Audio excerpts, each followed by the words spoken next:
Hello and welcome to Roll Out, a role-playing stream in which today we are starting a short game of Tales from the Loop. Hello and welcome to Roll Out, a role-playing stream. I failed by having my stream come back through my headphones, so everybody will hear that at home. So professional. But I am here with Kath. Hi. Emily. Hello. Rackham. Yeah. And Kieran. Hi. And as I said, we're going to be playing Tales from the Loop. The year is 1987. In the town of New Hawthorne, in the county of Surrey in the UK, we're in the centre of political discourse. The mix of social classes means that politics is the centre of attention for pretty much everyone, as Margaret Thatcher has just called for a snap election, and adults everywhere are on edge. Everybody here, however, has other issues. Everybody here is 11 or 12 years old. And the world of Tales from the Loop is one of mystery, but is also entirely normal. Everybody here goes to school, has homework, talks with friends, goes out biking, does entirely normal children's things. But the world is a little different. In this world, 40 years ago, magnesite was discovered. This strange material allows new technologies to be formed, including hovercrafts, including robots of a sort, and a number of other mysterious technologies that are still being discovered. In the town of New Hawthorne, you may occasionally see floating overhead the large floating barges which carry goods and materials through across Surrey and through the world. In the farms, fields and so forth, out on the outskirts of the town, you may see large robots that are carrying and moving around different farming equipment, planting fields, that kind of thing. And every now and then you will hear strange urban myths. Maybe in the local military base of Fairbanks, you might have heard of something radioactive being found.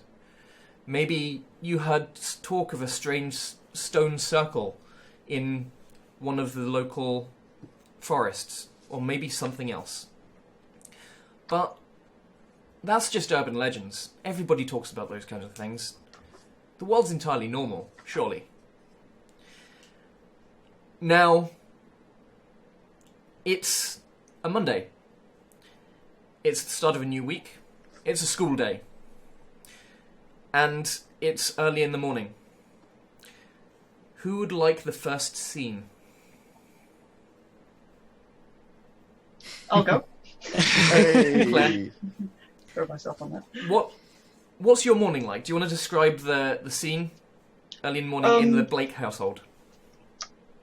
Within Claire's house, it's about 50-50 on any given morning whether or not her mother is going to be bright and keen and happy and making sure that she's organising everything. So just to be sure, Claire still sets her own alarm, and about 5 minutes before her mum would usually come in, snoozes for the 5 minutes and lets her mum play mum properly. If she comes and wakes her up, and if not, she gets herself up. Right. So then she sorts out her own breakfast or doesn't, depending on if it's a good day for Mother Dearest. So nice bowl of cereal, get yourself ready, get yourself looking pretty, gotta look good. Claire's not yet at full. Girls are obsessed with the makeup, but you still have to look right. Does your mum push this idea as well, or any of your siblings? That's been a habit, at least, of looking nice. That would have been something which her mother would have ingrained on her since the beginning. But by now, this is just something that Claire does. Claire wants to make sure she's looking nice insofar as you can when you're stuck in a school uniform. So, once you're all ready and that kind of thing, do you just up and out and leave, or do you get a lift to school? No, she's going to be reliant on the bus, I think. Again, there's the bus's stability, and if she only catches the bus sometimes, people may notice and people may ask why. But if she always catches the bus, that's business as usual. And business as usual means people don't ask questions. So yeah, you get up, you have your cereal, you leave the house, and your mum says to you, Claire, is there anything going on at school at the moment? Is there anything new? Has anybody become your friend recently? Anybody new and that kind of thing? Oh, there's always someone new. I mean, I don't always pay attention. It just depends on if they're really interesting. Everything's fine. I mean, Michelle's suggesting that we go shopping at the weekend for a bit, but I think there's a new kid. I don't know, really. Can you give me an empathise check, which will be, I believe, using your heart? It's a mind skill. That's mind, so it would be your mind plus if you have empathise itself. Yeah. I've got 2 6s. Okay, so that's 2 successes. Mm-hmm. So with 1 success, you... I'm just looking through this thing. There you go. You can sense that she's a little off. She seems worried. But seeing as you had 2 successes, you can ask 2 questions about this. Is she worried about Dad and the family? She doesn't seem worried about that, no. Is she not right asking... now, anyway. Yeah, no more than usual. Is she asking for any specific reason about someone new at school, or is this she's nervous and so she's trying to make kind of conversation and connect? Is there a reason specifically for the question? She seems pointedly worried about you. Right. You maybe get the feeling she heard or saw something that is leading to this, but you can't tell why. Like, you don't see a thing to do with it. Okay. Actually, sorry, with a bonus, because you got 2 successes, you actually get to ask an additional question, and later on you get an extra dice if you use this information. Mm-hmm. What else do we count? Okay. So it's not just to make conversation. Is she worried? I'll just more pocket money. Is she specifically worried about me and something that's going on with me, versus something that could happen which might be around me? Because she didn't directly ask about a specific thing, and she doesn't ask about a specific thing. You're imagining it's something that she knows that you don't know about. Okay, Mum's got a secret. Right, fine. Armed with that information, then... Blackmail material. Yeah, initially this was going to be, Mum's concerned, so she gets a kiss on the cheek before I go. But no, she's keeping secrets, and keeping secrets means that Mum's just going to get distant soon. So I'm going to play it cool first. So I'm getting my backpack, and I'm saying, well, if there's anyone new and who's interesting, I'll tell you, but I'm sure that you'll be very busy. Please let me know if anything comes. Let me know about your day at school, please. It'll be school, Mum. Sure. I'm getting my backpack and I'm going. Okay. Who's next? I'll go next. Okay. Tell me about your morning. How does Monday morning work for Julie? Yeah, so Julie's mum probably gets her up, although Julie will also set her own alarm. Just to make sure, in case mum needs to go to work early for any reason or anything like that. And then most of the morning is mum trying to make sure that Julie actually, gets dressed and has breakfast, and it isn't just going, can I just finish the chapter? Can I just finish this little bit of my book first before I go to school? No, you can read it on the bus. So have you got the... Is it a case that you've got the book there and cereal will appear in front of you and you'll eat it? Pretty much. Okay. Can you give me a check to to comprehend, not comprehend. I'm going to ask for an investigate check. Okay.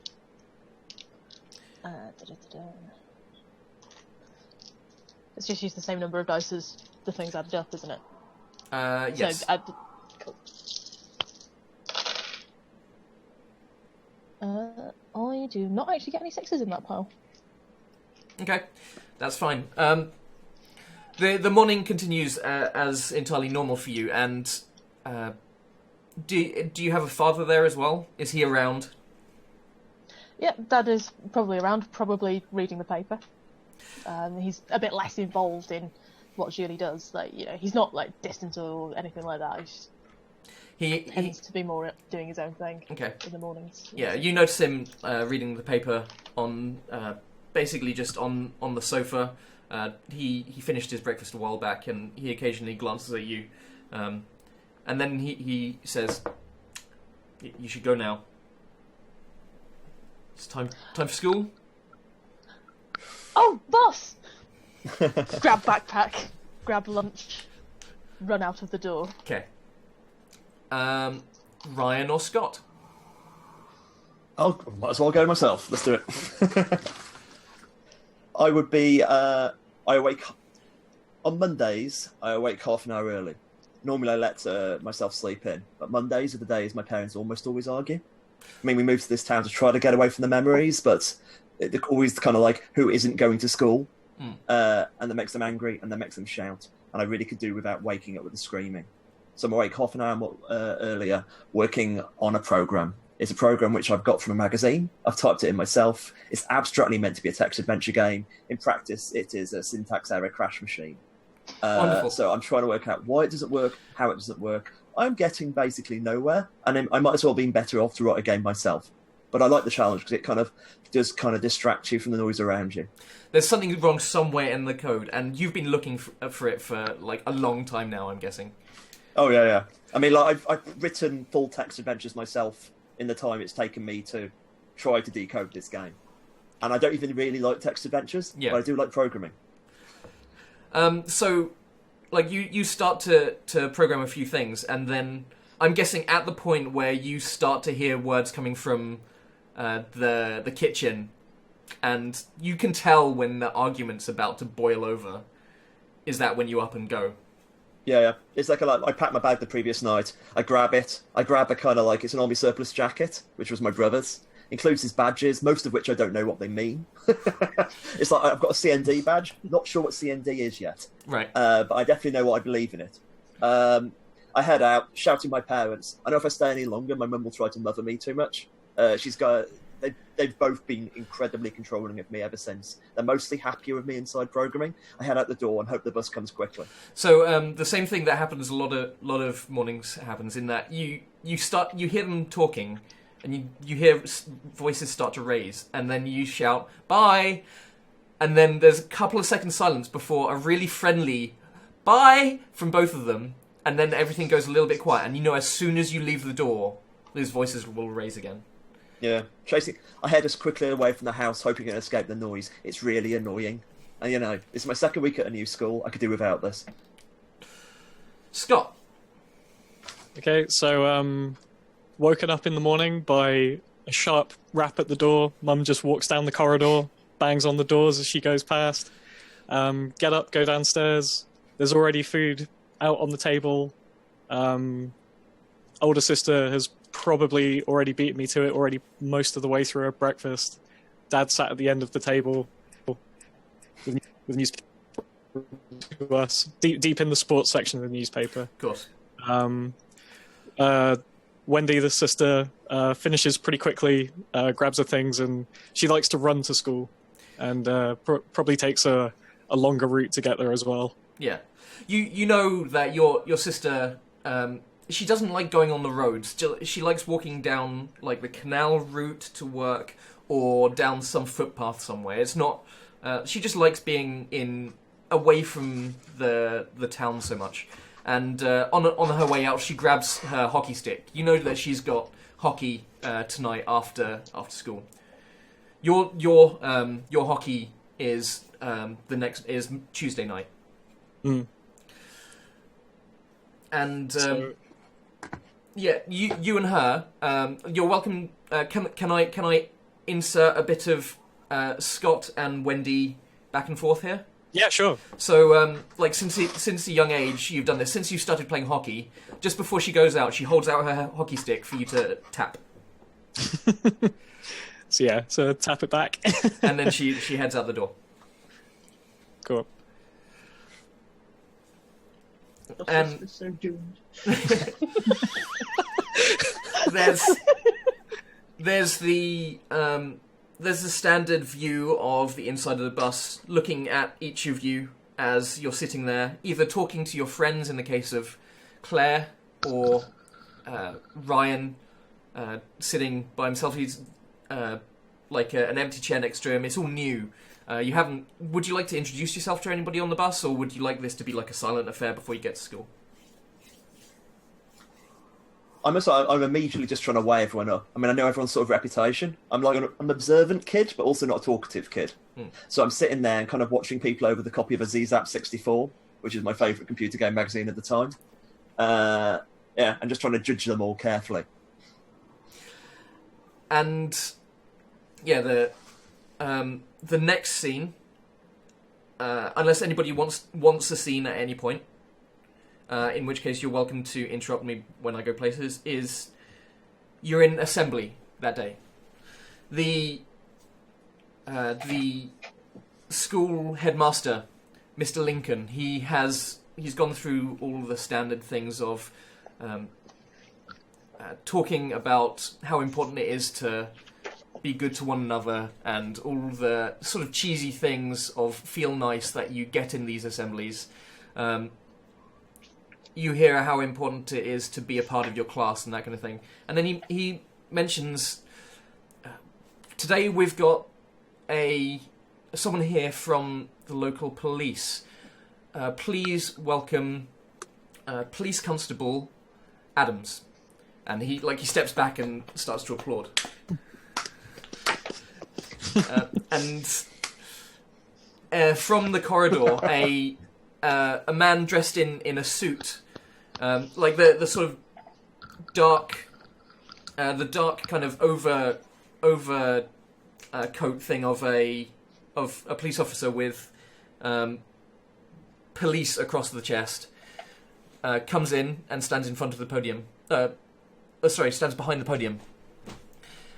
Now, I know how important it is for you to be cool, children. I know what it was like when I was your age. I'm here to talk about something really very dangerous. And that is drugs.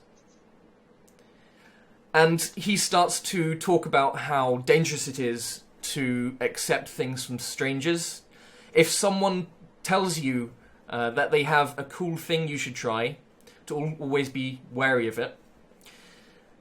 And that, especially if you've heard of Fizz or F, that this is a very dangerous drug and that you should go nowhere near it. What kind of things are you doing in an assembly? Like, do you lot listen to the assembly? Do you just kind of whisper things to your friends? What kind of people are you? Yeah, during Mr. Lincoln's talk about how we all need to be united, Claire, although it's mostly going to be her best friend Michelle, is going to be like judging people's backpacks and generally doing that kind of thing. We've all got to be together, yes, but surely we've got to have some standards, right? I mean, sure. And being incredibly sarcastic to each other during, don't take things from strangers. Yes, we got that. We got that in like year 2. Thank you, Mr. Police Officer of Redundancy. I'm mainly wondering whether this fizz has anything to do with Buck's fizz. Like, it seems to be a logical extrapolation. I knew it was bad, but I never quite realised it would go to here. I'm sure we'll find out. Yeah, I think for the head teacher's bit, Scott's probably like getting a little bit like hyped up. Like he really likes this kind of talk. It's like, yeah, for the team. But for the police officer bit, he probably starts fidgeting and isn't quite so interested. Mm-hmm. What about Julie? Yeah, I'm sorry. Yeah, Julie kind of half pays attention throughout the whole thing, and She might roll her eyes a little bit at the point where the police officer says, "Yeah, I know how important it is to be cool." She's like, "Is it?" And then resumes daydreaming out the window. I guess my main thing would be also like the police don't really know anything. You know, I've probably had more experience with the police than most people. And like, you know, they came to the house, they couldn't find my brother. My brother's still gone. You know, Yep. it's like they're fundamentally, they know little. I'm kind of more into Fizz now. You know what I mean? That's fair. That's fair. Where can I find some of this Fizz? Start printing pro Fizz t-shirts at home. Give me Fizz. Just on like your dot matrix printer, it just comes out with like big words fizz. Yeah. It's my next game, I know it. The police officer ends the assembly by just reminding you that while fizz is called F, the real F is fun, and fun is the real good thing that you should be using. Scott's back on board. He's liking this now. We are dying. Claire and Michelle are dying. This is full on cry to not burst out laughing, but Yeah. everyone can hear us not laughing. So from the side you hear and one of the teachers is glaring at you quite accusatorily.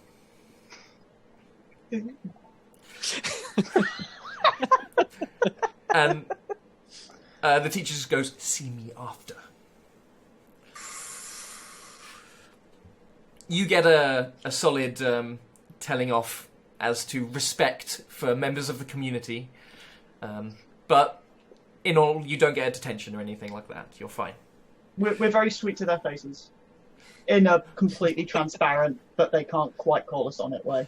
Are you very apologetic? Like, oh, we're very sorry. We're very sorry, yeah. It's that line of just short of actually sarcastic, where they cannot call us on it, but they know we do not care.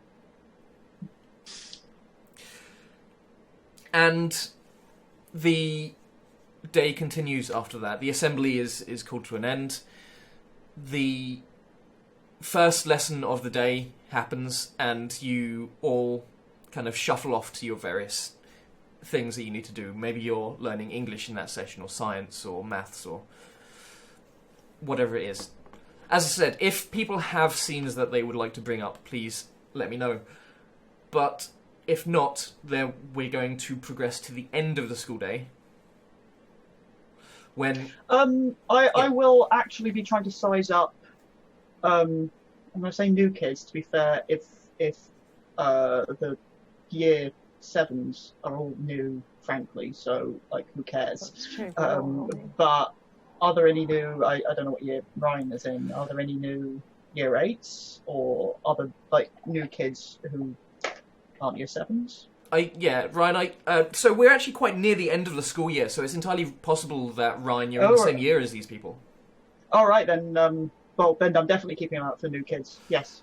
Okay, so it's during lunchtime. You think you saw someone new wandering around earlier.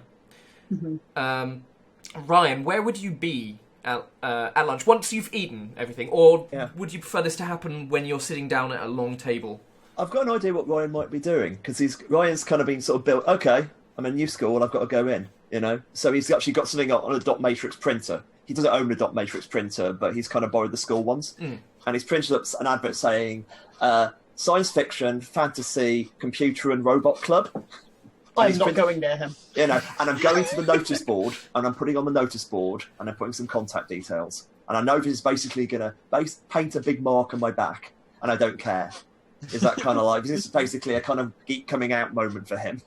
And he pins on the notice board, and he's going to take and live it. And he stands back and walks away, and he's going to live with this. As you stand back, there is someone else who is there looking at it. Julie. Do you like robots? I say excitedly. Slightly too loud. I love robots. Oh my god, me too! Do you want to form a club? I'm forming a club. That sounds like a great idea. Excellent. Julie pulls out a notebook and writes down the contact details very Excellent. excitedly. My name's Ryan. I like robots and computer. I'm sorry, I'm talking too much again. No, it's fine. I'm Julie. Okay, a pleasure to meet you, Julie.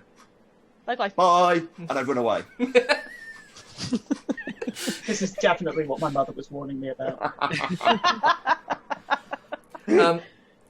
Claire, you're probably standing nearby, kind of watching this exchange. Yeah, like, no matter what, even before this happened, Claire would have approached the new kid. She would have done her recon through proxies.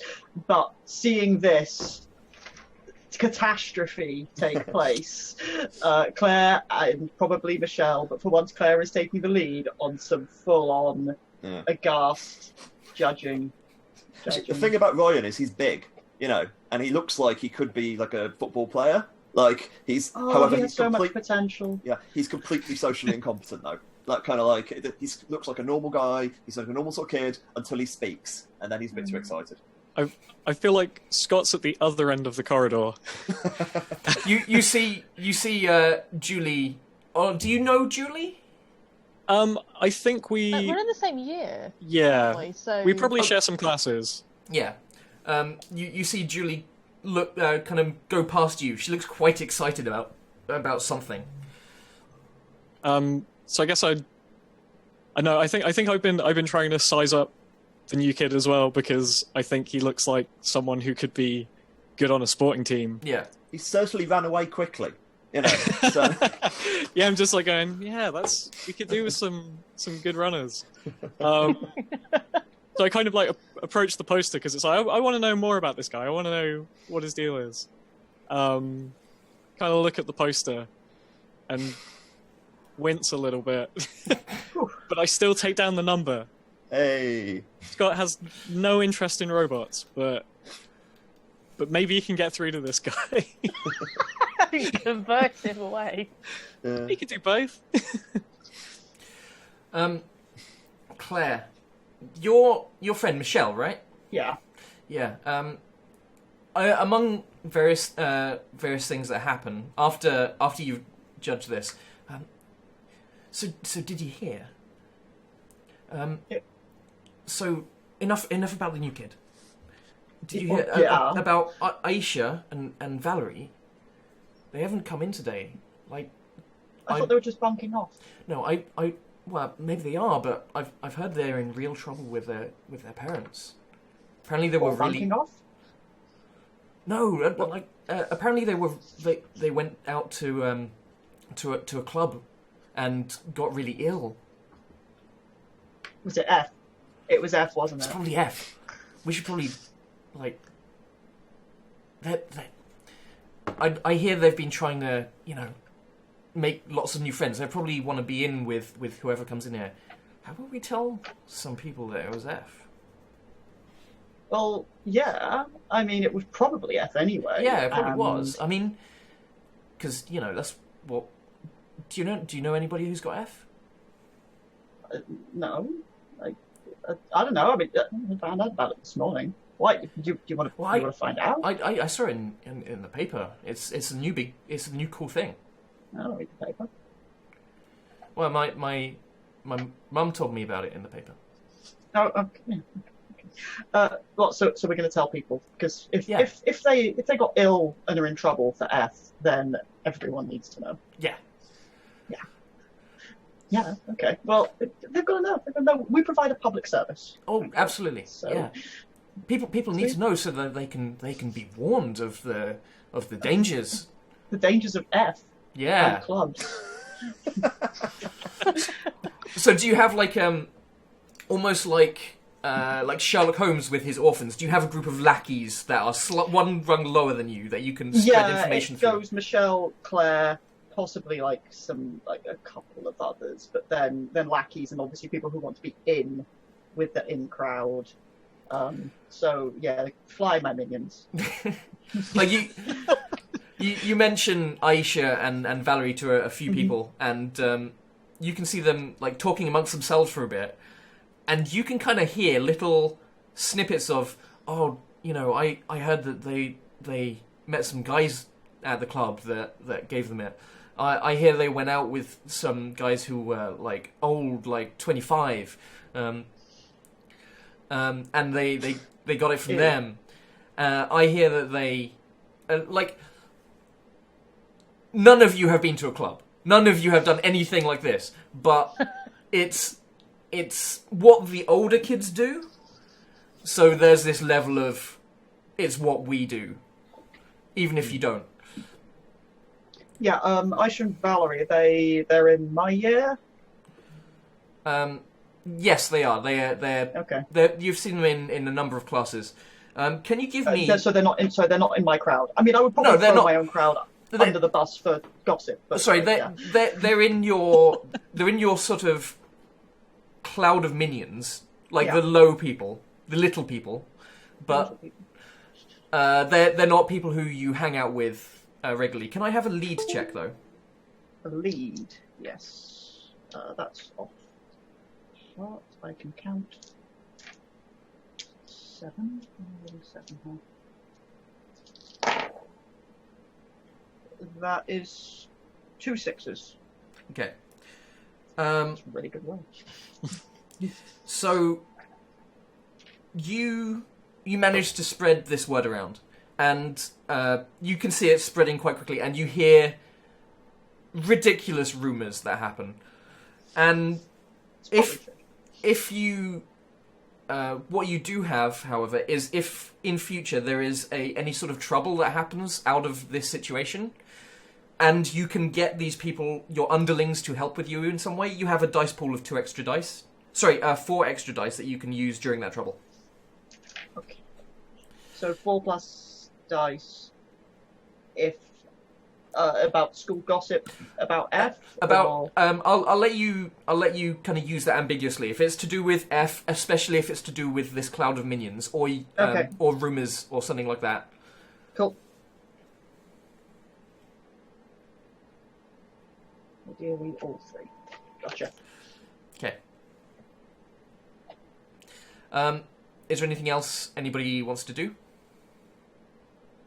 If not, we come to the end of lunchtime. Everybody goes back to class, and the next thing we're going to get to is you, Scott.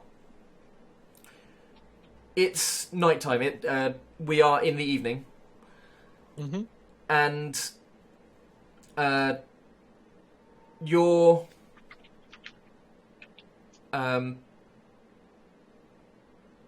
your parents are slightly worried. It's past the time when your sister's usually home. Oh no. She's usually home at around 7. You end school at 4. She goes to a club. She goes past your home to go to this club, and then comes all the way back. She's usually home at around 7. It's now 8-ish.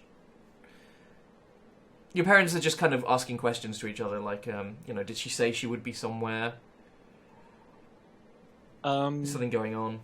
No, I didn't know anything about that. Maybe, I mean, she pushes herself pretty hard. Maybe practice ran over, or maybe. Or I mean, she. So your mother is saying, well, maybe she's with her friends. She'll be okay. It's fine. She's probably just with her friends. I don't know. She's probably with the coach. Maybe we could call them.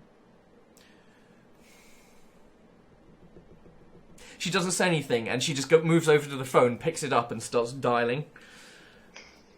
Okay. Hello. Yes. Oh, hang on. What's your sister's name again? I've forgotten. I'm sorry. Wendy. Wendy. Hi. Is Wendy there? No. When did she leave? Okay. And you're sure she left? Okay. Thank you. She's not at the. You can see your mother is getting quite worried. She's not at. She left at the normal time. Should I try to go find her? Maybe. No. Stay here. No, go find her. Like, you can tell she's going back and forth between options in her head. I'll stay here in case she comes back. Yeah, go and find her. I mean, do you know where she'd be? Did she have a...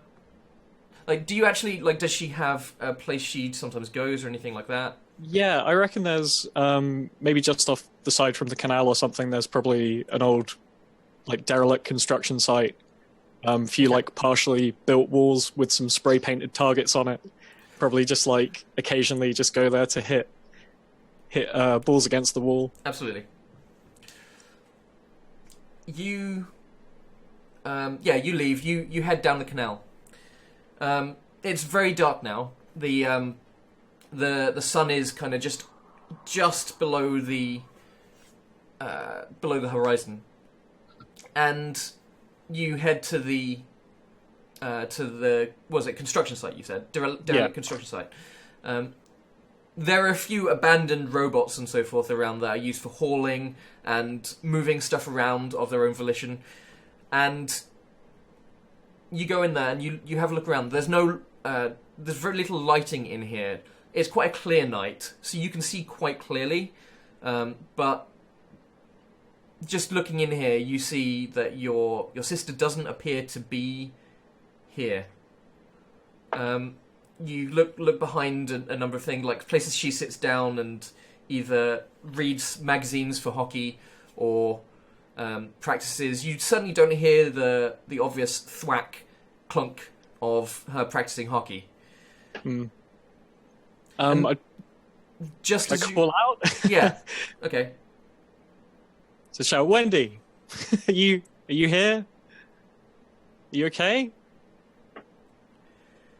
You hear a rustling coming from the direction of the canal where you originally came from. Someone walking through grass. Can I make them out? Yeah. As you look, as your eyes adjust to the darkness, you can see that it's Wendy, and she seems to be like she's walking not towards you, almost sort of diagonally, almost like at an angle to you, and she's just calmly walking forward. I'll walk up to her and just say, "We've been looking for you. Where have you been?" She glances at you very briefly and then just continues to walk. You can see her eyes are quite wide. Probably try to grab her by the shoulders and like force her to look at me. She you pull her and you get her to look at you, and it's like she's just looking right through you. Like nothing, she can't see anything, and after a couple of seconds, she just collapses to the ground. Well, that escalated quickly. Oh no. I'm gonna say, like this is gonna affect Scott massively, isn't it? Okay, yeah, definitely. So while you haven't actually failed at anything, I'm just gonna say that this kind of situation, you're probably scared right now. Yeah. So your condition is scared. What are you going to do? Freaking out right now. I'm trying to gauge like if she's bigger than me and how much bigger than me she is. But I'd probably try to pick her up. Okay. Quick question, Claire. Yeah. Are you the kind of person to, like, especially with the situation at home with the politics in your family, are you the kind of person to be anywhere near home right now, or would you go and hang out with your friends' places with Michelle? Yeah, especially on a Monday before stuff. Well, it kind of depends. Actually, evenings are probably time where she might be with Michelle if something specific, but she could be out for a walk, especially if her parents are having tense time. So okay, yeah. So in this case, you're either on your way to see Michelle or you're leaving. You're just leaving your parents alone, walking along the canal, and you look to the side as you're walking past a construction site. You walk past pretty much every day. You walk past pretty regularly, and you can see someone lying on the ground, and someone standing next to them. That is going to look like a problem. Claire is not going to rush over. That's going to be the try to get past it, but definitely keeping an eye. on that situation. Is it the proper British? I need to make sure this is a problem before I do anything. Yeah, and also I'm 12. Yeah. So, yeah. You can see that the person standing above the person on the floor doesn't appear much older than you. Okay. Like as I said, it's quite a clear night, so there's stars and quite a bright moon. Okay. Then I'll sort of head over a bit, kind of heading towards the periphery of the situation. Very in a situation for now. If things change, so I can just disappear, and I was never here. But I will investigate, nosy. Okay. I'm not yet calling out, but I'm just going to get a bit closer. Sure.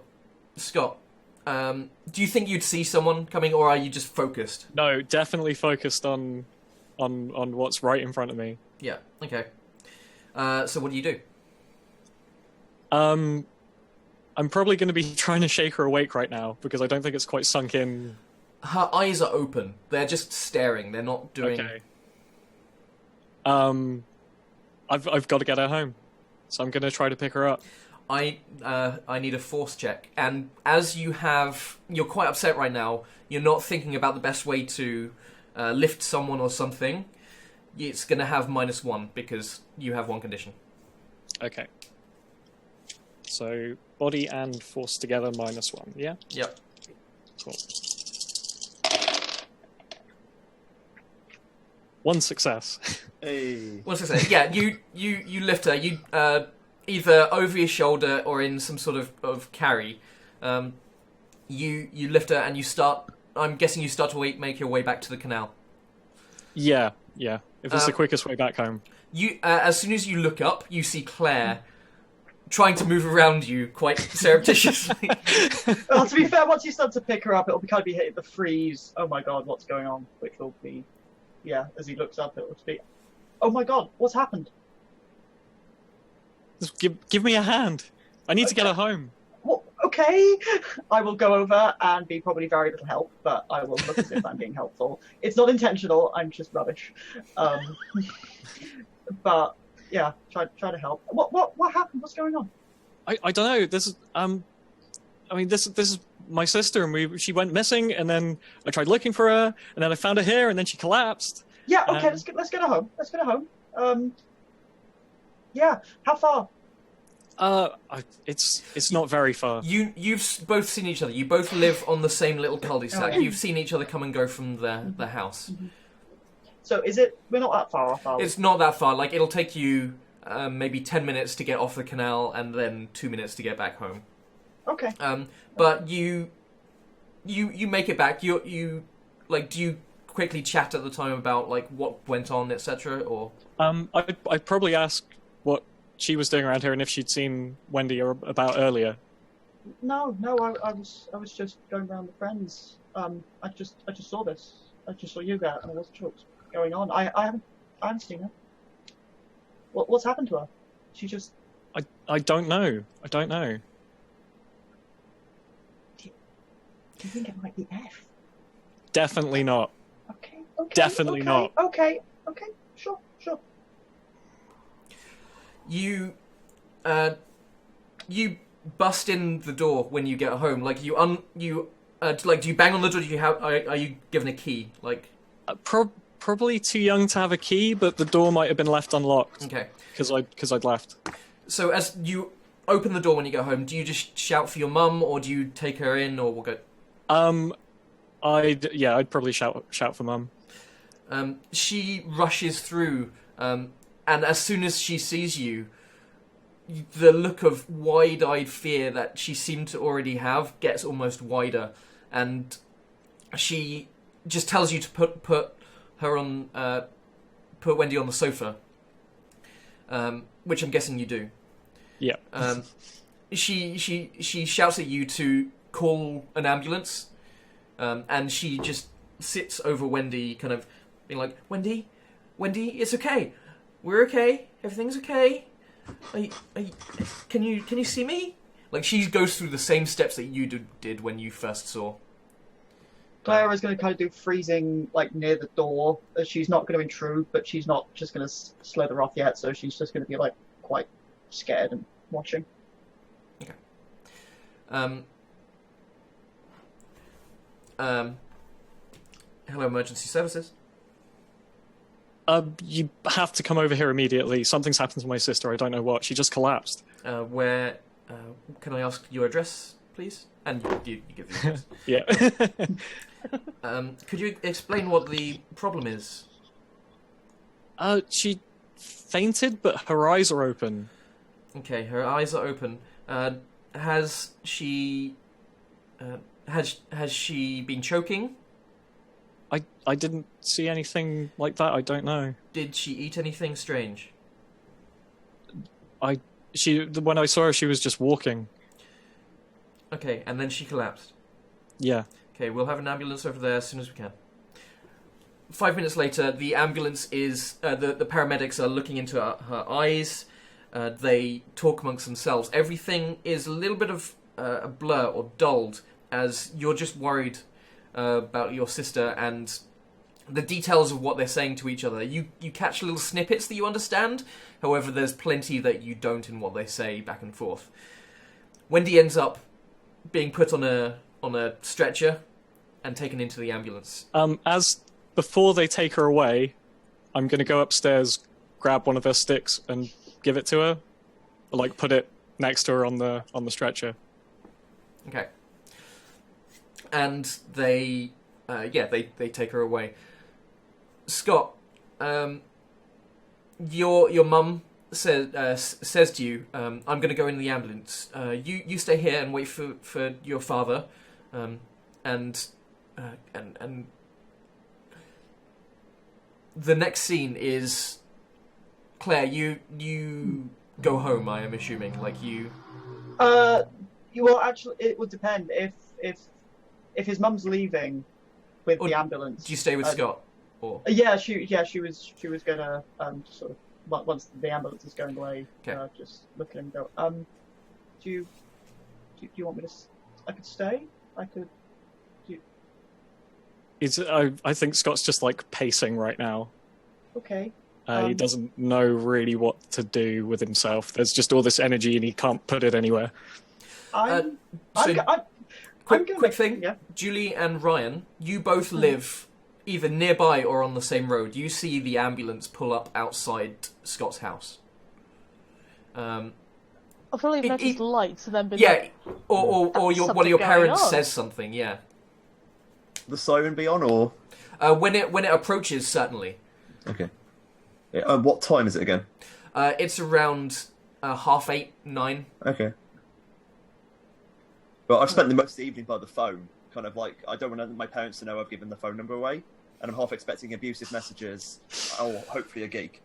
Actually, that's probably a good thing. Like, you're both on the phone to each other when the ambulance turns up. And I just go, oh, but is there the sirens where you are as well? Yeah, I can see there's lights. I'm not sure what's going on. Hang on, I'm going to go to the window. I'll be back in a sec. Put phone down, but don't hang up. I do as well. Go to your window. And I realise you're across the road, which is I hadn't quite You both open the curtain at the same time. What? Then go back to phone. Ryan's looking out the window as well. Yeah. Why are we phoning each other? I don't know. Shall we stop this? Yeah, that's probably a good idea. Do you want to come over here? Okay, Or thank shall you I very come much. to yours? Okay, sorry. Stop that. And I run across the road as quickly as I can, which is quite quickly. I'll just very quickly let my parents know that there's suddenly somebody Be coming impressed over. if I could see it. Yes, this is true. Oh, this is bad. Wow. Wow. My cat was quieter. So, that's an ambulance. At least it's not a police car. Police cars are worse. I say, with worryingly knowledge. What do you think? I mean, if it's an ambulance, that means that somebody's hurt. Yes, And, like- that's traditional. Yes. So, like, I don't know. Who is it anyway? Which house is that? I think that's Scott's house. He's the... Which one's he? He's the tall kid with the hockey stick. I said, Oh, not looking him. at Ryan at all, just continue to look out the window. Okay. He keeps on looking at me weird. Every time I run everywhere, he's got this kind of glint in his eye. Yeah. Do you know him well? I don't know him at all. I think, like, kind of. I mean, we're in the same year. I've seen him in some of the classes. Like, I know he does hockey. I know his sister does hockey. Like, yeah, it's kind of cool. It's cool that he does his own thing. I sort of got this thing, it's like, I'm not very good at meeting people, but at the same time, I'm also very aware that I'm very interested in what's going on, in this kind of like, anything interesting I want to find out. We should go and help him. Can you take me over to him? We should Yes. we should try to help. We should. Yes. Mom, we're just popping out! Okay, dear. Hello, I say. Bye. Oh yeah, this is Ryan. I'm Ryan. We'll be back in a sec. We will be back in a sec. And now we Let's go. You hear sort of a stilted bye, Ryan.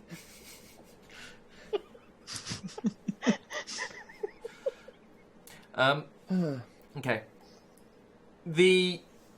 So we'll go back to Claire and Scott. Yeah, while he's pacing, Claire's going to be doing what she is aware people do when people are upset, is go, do you want a drink? Do you want a cup of tea? Yeah. Want me to go? Yeah. I'll go make No, tea. no, I'll go no, make tea. no. Yeah, tea. That would be. You stay there. I will make tea. With permission, she will start trying to take charge of someone else's kitchen and put the kettle on. Give me an investigate check. Sure. I have Gonna come back with like. a 1-6. Okay, so you make a cup of tea absolutely fine. There's Yes. Come back with a Bloody Mary. yeah, this is not a normal situation of trouble, but that could have gone badly.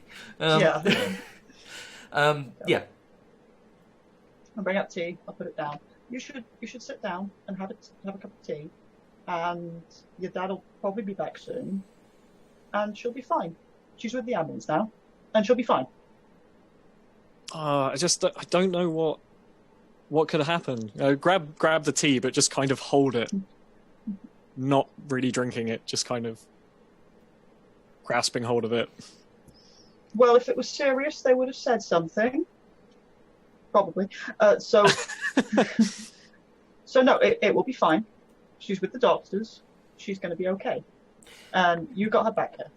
There is the doorbell goes off. Bing bong. I run to the door immediately and open it up. Ryan and Julie, what do you look like when he opens the door? Looming. The opposite of like. Yes. Oh, I love this. Yes. Yeah, it's that visual. Julie is I quite love it. short. So which means I'm like, We're basically Pinky in the Brain, is what I'm trying to say. That's kind of the vibe. It will take over the world. But first, why you? What's going on? Why are you here? we saw that there was an ambulance, so we wanted. We want to help. Yes. Is there anything we can do? I just kind of like keep the door open and walk away from it. Just like I don't know. Suddenly the nerds have turned up to help. It's like, what? Do your friends want tea? No, thank you. I look at Julie and I look at Julie and go, no, thank you. Fine, whatever. I just everything Julie says. I've decided.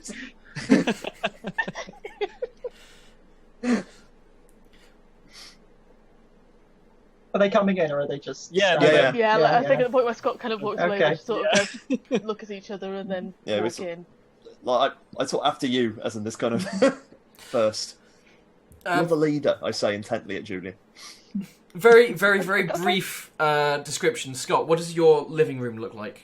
Is it kind of three-piece suite and cream walls, or how does this work? Yeah. So it would be 3-piece suite, pretty bare, apart from a trophy cabinet that is completely filled with things. Everything else is like quite minimalist. Maybe a magazine rack, like sports almanacs and whatnot in it. Maybe some, maybe like a couple of newspaper clippings of certain things on the wall in frames. I'm assuming there's a couple of photos in here. What do the photos represent? The photos are largely sports teams that all family members have been in. But Scott doesn't have one yet. Because he's not competed at a high enough level. Wow, that's hard. Is there like... There's loads of pictures with teams with trophies and things like that, but Scott's not in any of them. And then there's like... Is there like a primary school medal for having participated in sport? Yeah. Yeah, it's like full shelf, a shelf. Maybe it has like a beginning of year team shot, but no sign of a trophy. Okay. So does everybody do that thing where they stand around and just kind of...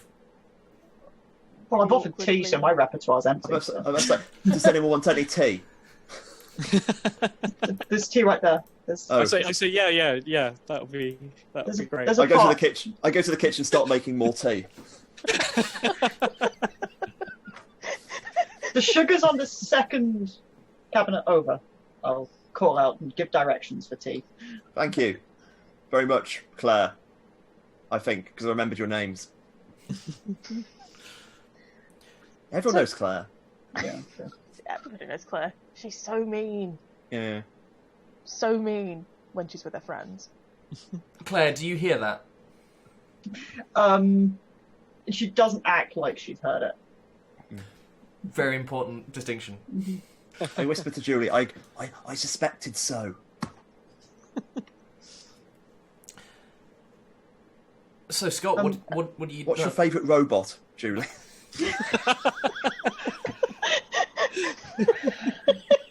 I think I like the Terminator, though I haven't seen it. I think Julie's actually sidled away from, like, she was in the hallway, then you went into the kitchen, the hiss thing of kind of like bitching behind Claire's back happened, and then it was okay. a slide into the living room. Okay. I'm talking about the Terminator myself, because I don't realise you're with me, in which case...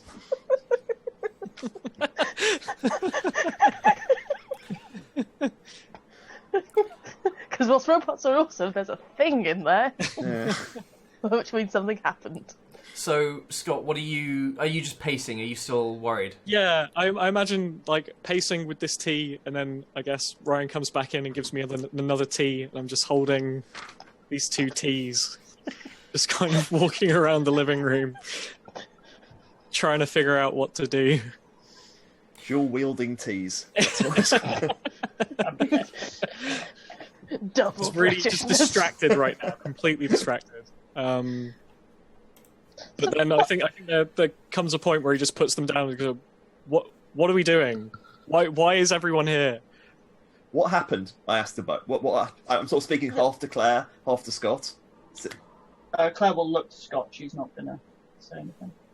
It's my sister. She went missing, and then I found her, and she collapsed, and I don't know what's going on. They've just taken her away in the ambulance. When you say she went missing, like missing? Or... She went to practice like normal, and then was gone for an hour or so, I guess. But it's unlike her to Not be that long, then. to not stick to time. Your parents will like check in, that kind of thing. Yeah. What kind of time's your dad going to be back? I don't know. He's usually back by now. The door. You hear the key in the door, and he steps in, seemingly unfazed. It looks like he doesn't know anything. Hi. Deer in Dad, the headlights. did Mum tell you about Wendy? No, I haven't spoken to. What's going on? She's Where's been Wendy? taken to the hospital. Like the colour just disappears from his face, and he says to you, "Okay, why? What did she? Did she get hurt at hockey?" No. Did someone hurt well, her? I don't think so. I think I found her by the canal and she collapsed. Oh, okay. I'll head to the hospital. You stay here in case anything happens. and I'll come and get you if we need you. If I'll come and get you if anything happens, I'll come and get you. And he leaves. He goes out the front door, and you hear that classic sort of car door slam, engine Screech. Yeah. Like, but what about me? Should we put the TV on? I'm sorry, Scott. This is horrible. Obviously, for Ryan, this is really flashbacking. That kind of the second my sister's disappeared, I was petrified, and suddenly I feel a lot better. But that kind of like the moment that was completely icy chilled. So Ryan's a little bit clearly shook up now. Okay. Scott, I'm sorry. It's sit down. Yeah, you should sit down. Scott. Do you play? Is there video games here? Video games are distracting at times like this. I think there would be no video games in the house. I can There'll be some. Yeah, there won't be any video games. If it helps, I can get my computer and we can play 4-player game. I've worked at a way to have 4-player game on my Commodore 64. It's very impressive. Really? Claire, he's saying some words that you understand some of them. I understood 4-player. It's a football game, I say. I don't play real football, but I do play computer game football. So I'm trying to speak his language. Because I've seen some people do too, but I haven't seen anybody manage to get like 4 going on. I did it myself. I kind of hacked some stuff together. Oh, cool! It's like there's a lot of machinery hanging off the back of this C64 I've got. It's a bit weird and it sparks a little, but it mostly works. Is it a funny smell that Earth to stuff and things have? nerds, are you getting the thing, or are we going to watch TV? I can get the thing and I run very quickly. So he's getting the thing, I guess. Okay. So That sounds great. the rest of the evening until your parents get back is spent with Ryan getting very excited about a thing while still kind of understanding that this is a situation here. I'm genuinely trying to be my best to calm people, but my best isn't very good. To try to take his mind off it, Scott starts writing out the a league table for the 4 of them. That's good. I was like, look, there's 16 frames of animation in this game. It's very impressive. Claire will play nice. Take your word for it. Claire will play nice because this is upsetting for Scott, but this is her hell.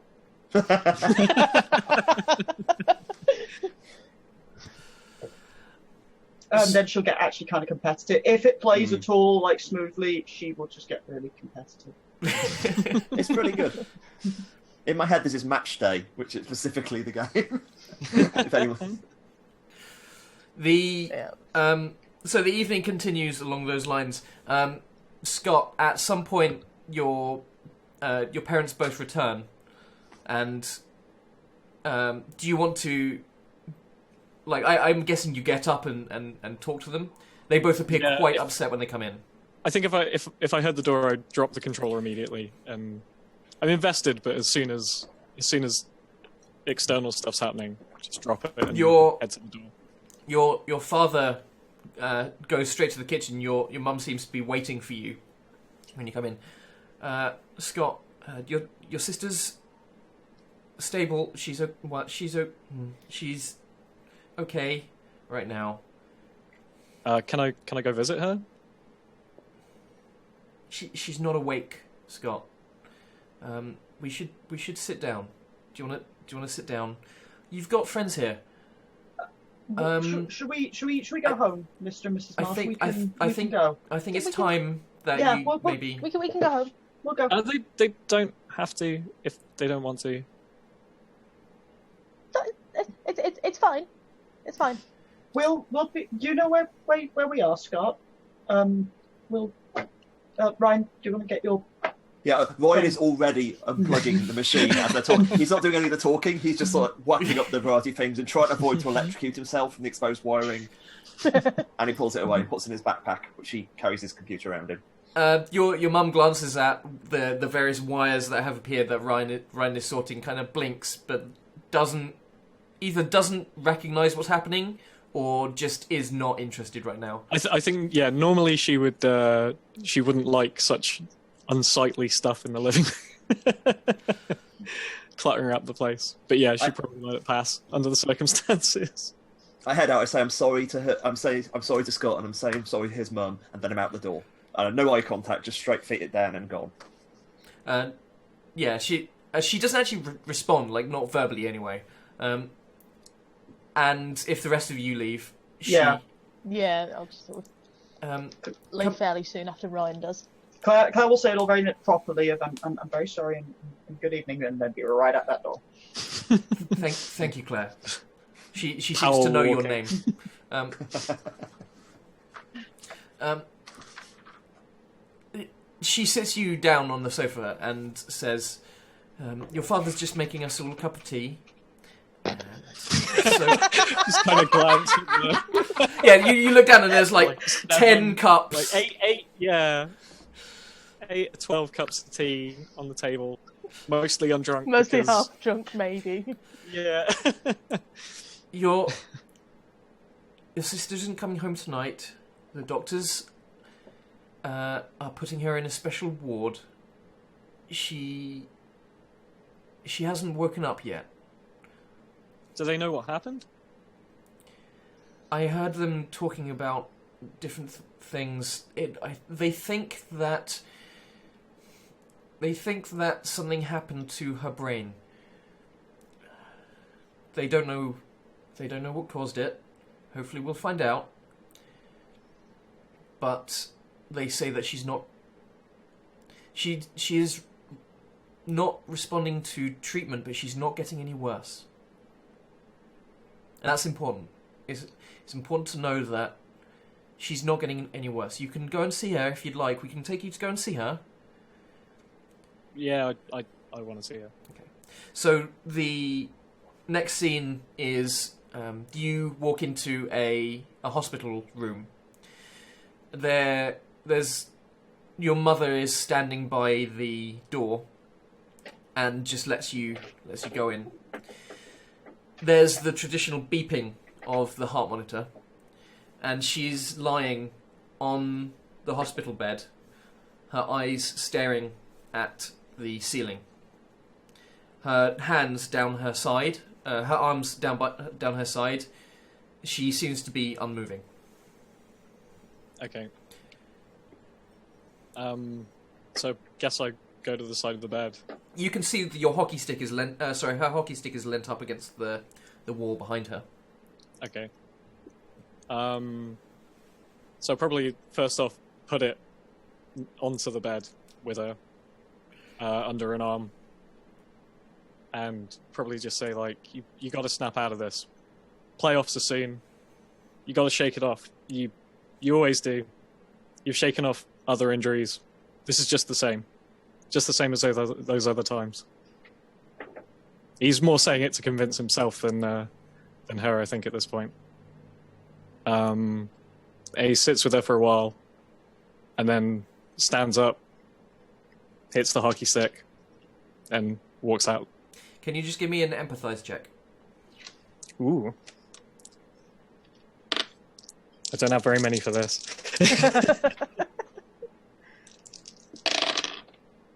2 successes. Wow. So, first of all, you can tell that she's completely unresponsive. She doesn't say or do or move anything when you do this, but you can see that she's breathing. As in, she doesn't have like a thing that's breathing for her. I'm not sure what else I can give you, but you're quite welcome to ask one additional question.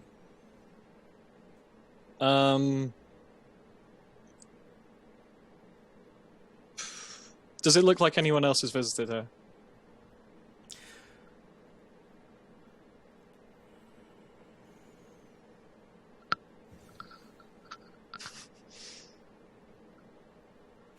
There is someone outside speaking with your mother right now.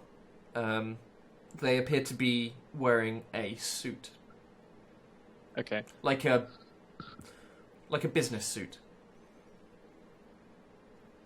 Okay. So I guess I'll walk up to my mum, kind of look at the...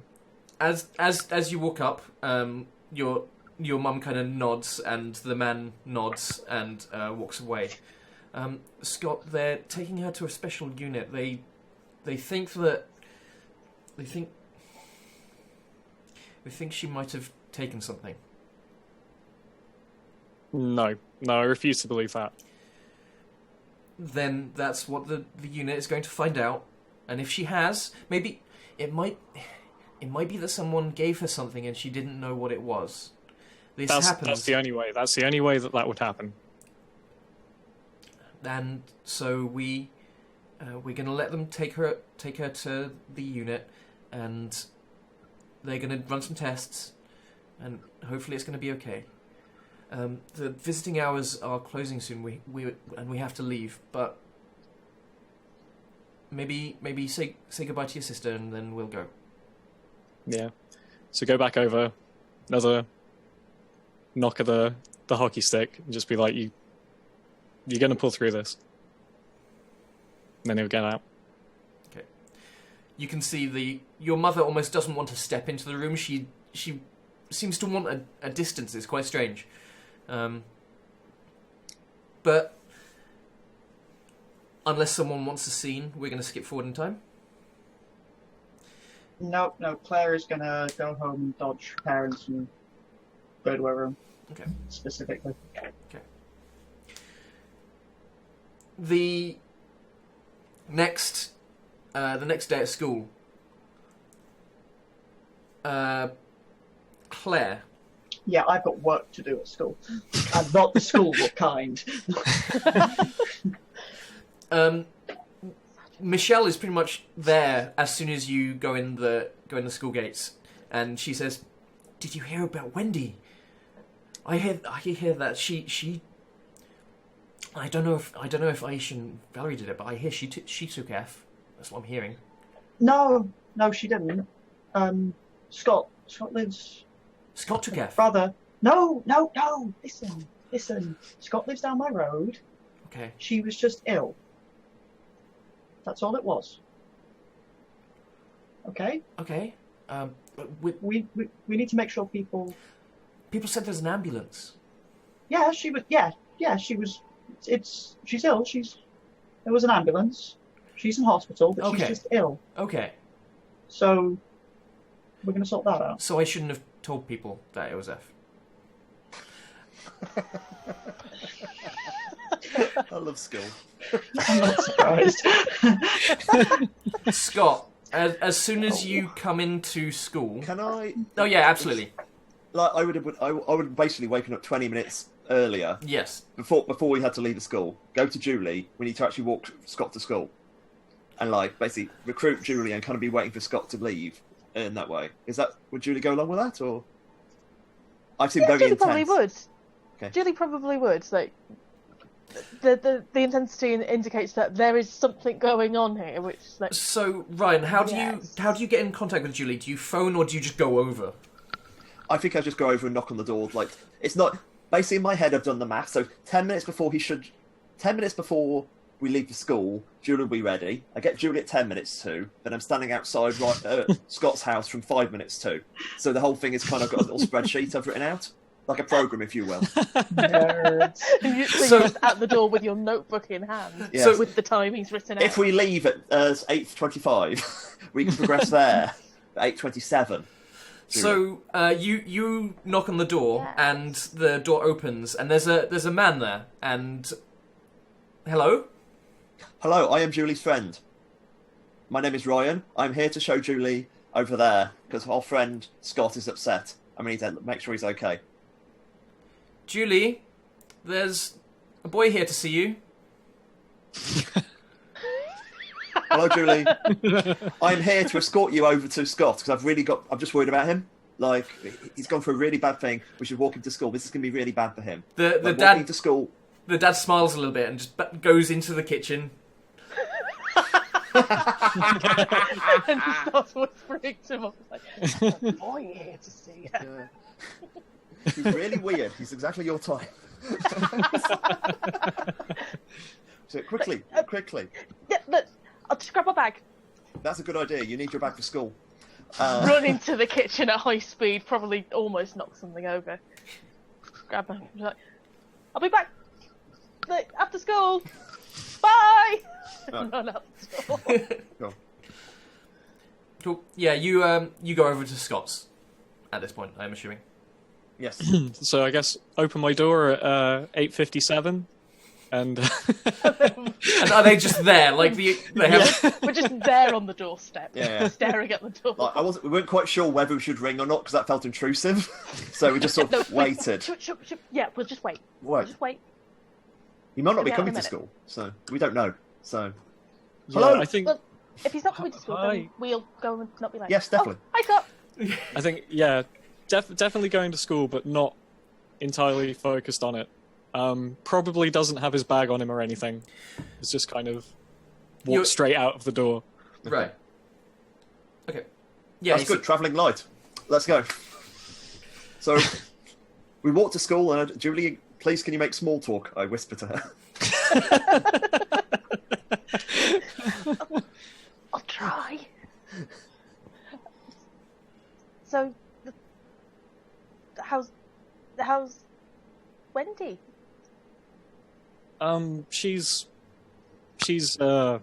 gonna be okay. She's not any worse, I guess. She'll pull through it. She's good at this. Thanks for coming over last night as well. It was I needed that. Across the It's road, hard. as you're walking to school, across the road from you, you can see a couple of other people in your year whispering to each other, and they'll occasionally glance over. You think they're looking at Scott when they do? Who are those people? Oh, Scott. I think we found wandering monsters. They I Scott noticed the initial. Sorry, could you repeat the that? initial reason that?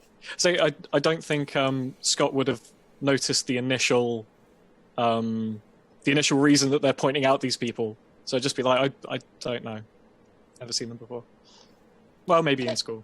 Let's keep walking. I kind of position myself Whisper. between them. You know what I mean? Yeah. Like, between us and them. Like, people whisper. It's what they do. Yeah. On days like that, they whisper a lot, and it's never good. I don't know. Like, I find people just whisper a lot in general, and like, better off just ignoring them, really. I wish it was that easy sometimes, Julie.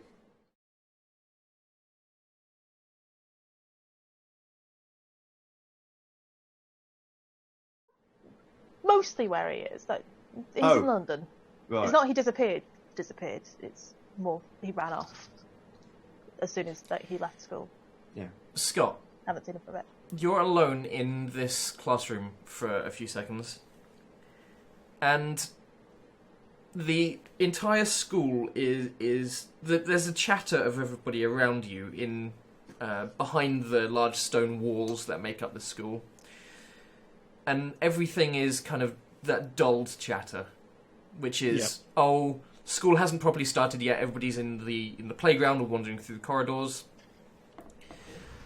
And then you hear it. Scott? Scott, can you hear me? Yeah, who's that? Sounds a little bit like your sister.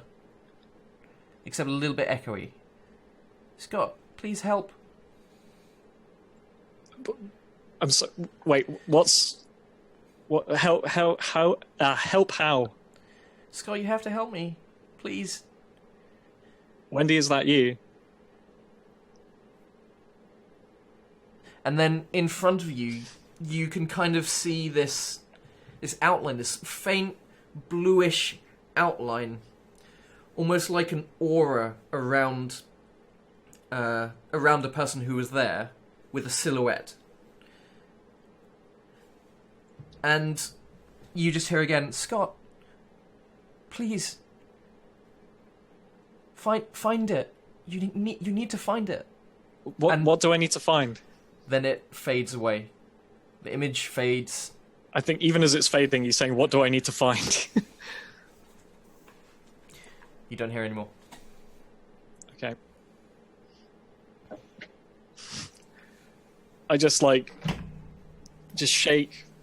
shake whole body and just try to regain center. And do I recognise anyone around me at that point? So you were still in the classroom at this point. Okay. No, there is nobody currently around you, and Okay. the door closed when the coach left. I look under the tables.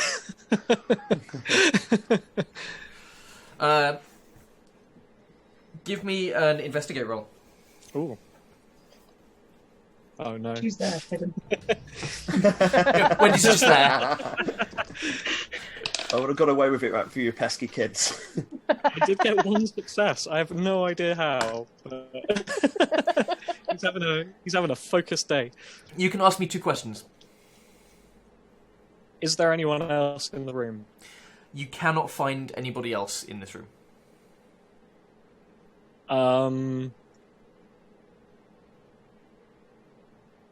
Do I notice anything physically odd about myself? No. You don't... Okay. You, aside from just feeling a little strange and put out, and this is a weird situation, maybe your heart's racing a little bit, Yeah. but aside from that, no.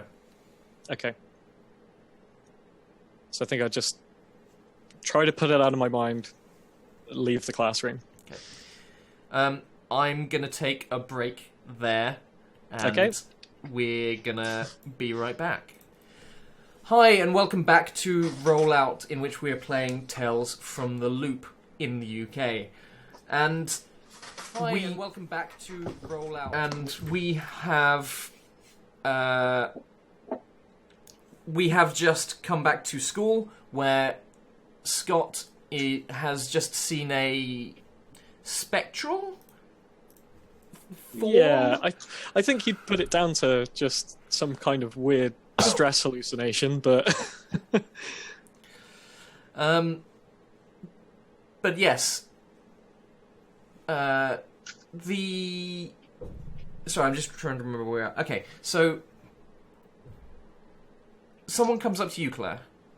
Where are you right now? Oh, yeah, pretty much immediately after that conversation with Michelle, Claire is going to attempt to do literally the impossible of putting ketchup back in the bottle and try to soothe the inevitable sociopathy of children and try to do damage control on the rumours. She's going to do her best, but she hasn't got any better ideas yet.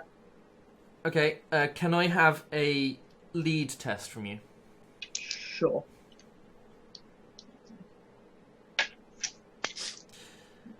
7 minutes. 3 successes! You bloody hell. So, you tell Michelle, and then some of the other people around here, that you would, what do you tell them? Yeah, see, that's going to be the difficult thing, because they're not going to like anything boring. But she is just going to try to put around that Wendy was just ill, and it's definitely not F, which means that it probably doesn't matter. People are not going to care what she's got to say, regardless of dice rolls.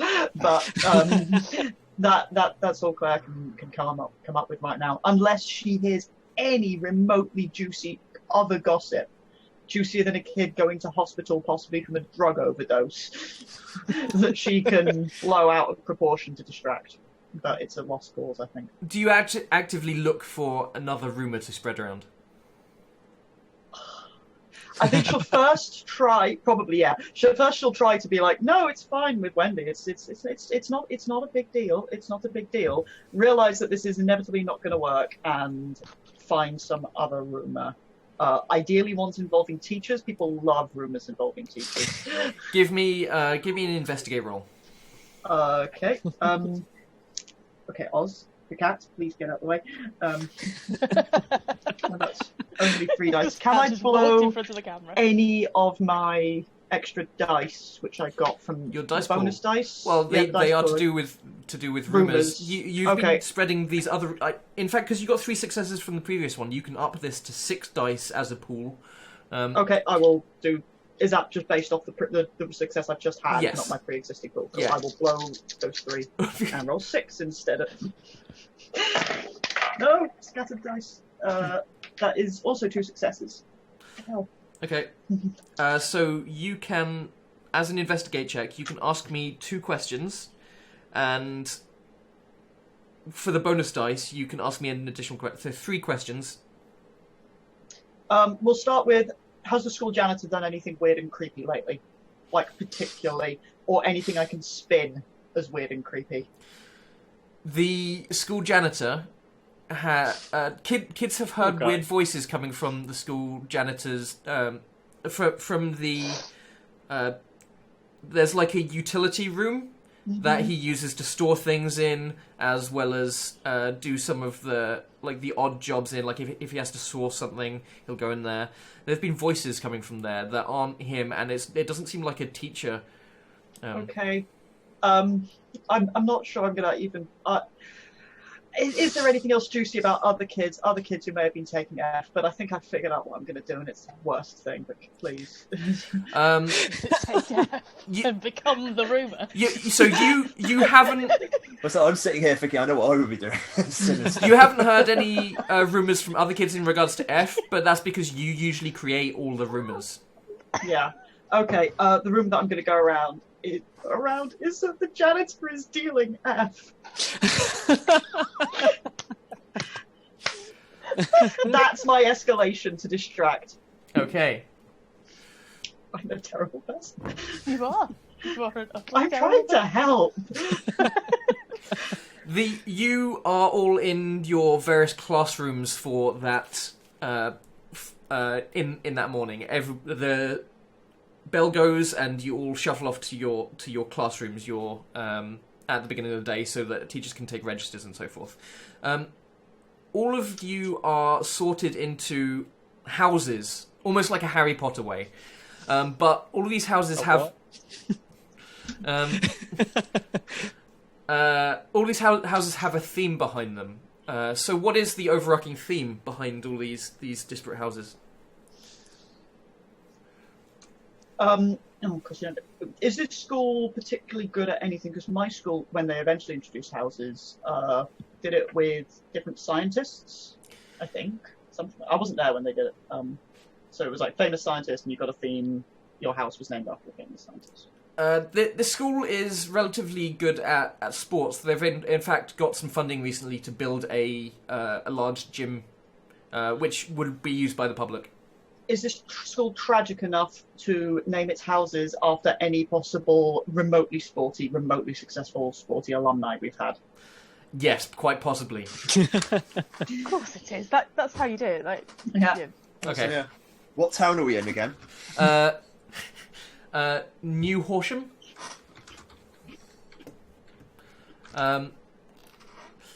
If you want the real, it's based on the town New Haw, Haw.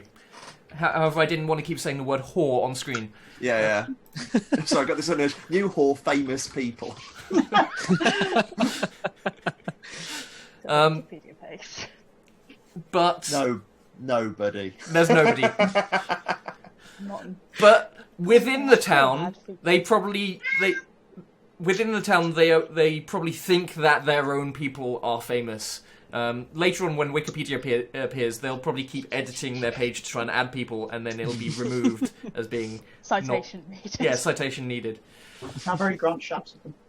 And so each of you is in a house class at the beginning of the day. They take the register, and after this session, I'm going to let you name them, because these are all, entirely fictional people. So you're quite welcome to do that yourself. But the Claire, in your school, in your room, there's a knock on the door, and Mr. Lincoln, the headmaster, pops his head in. Hi, yes, can I please take Claire out for a second? Shit.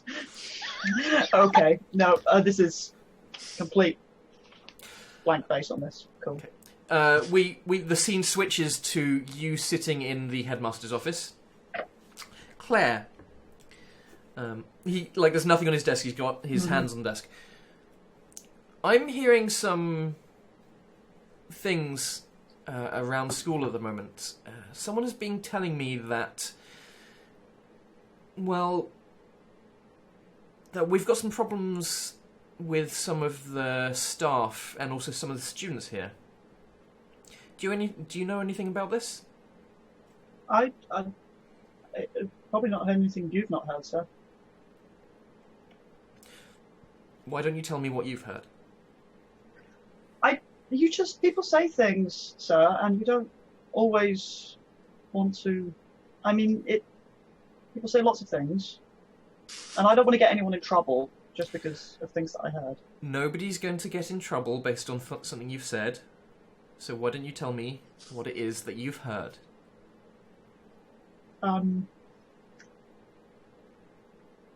Well, it's after the nice police officer came in yesterday. Mhm. Everyone's been paying a lot of attention, and we're really keeping an eye out because we don't want any of that F is yes.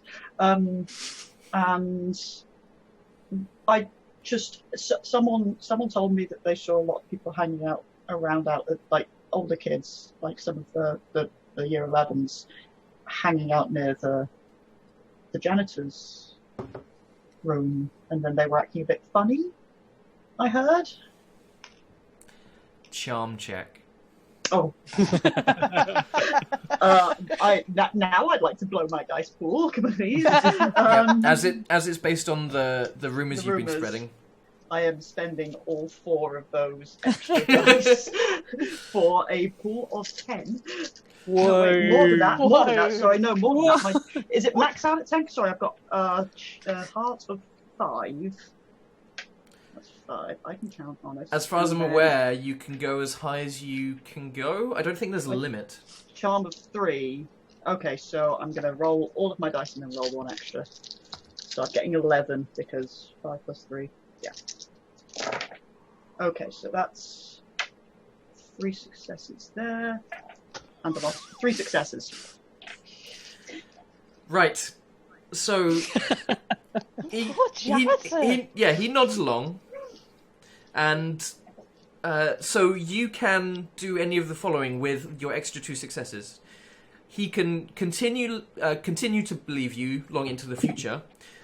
You can form a lasting relationship with them. They You As can in- be the rumor. I am the school. They can be. Not all of these will be relevant. So before I say them, they may take risks for you, and I mean, it may not be a physical risk. It may be like a career risk. They will try and persuade others to believe you, or they might be frightened, confused, or impressed. And I would like to point out, this one is not relevant to this situation. They may be infatuated. Okay, yeah, let's not do that.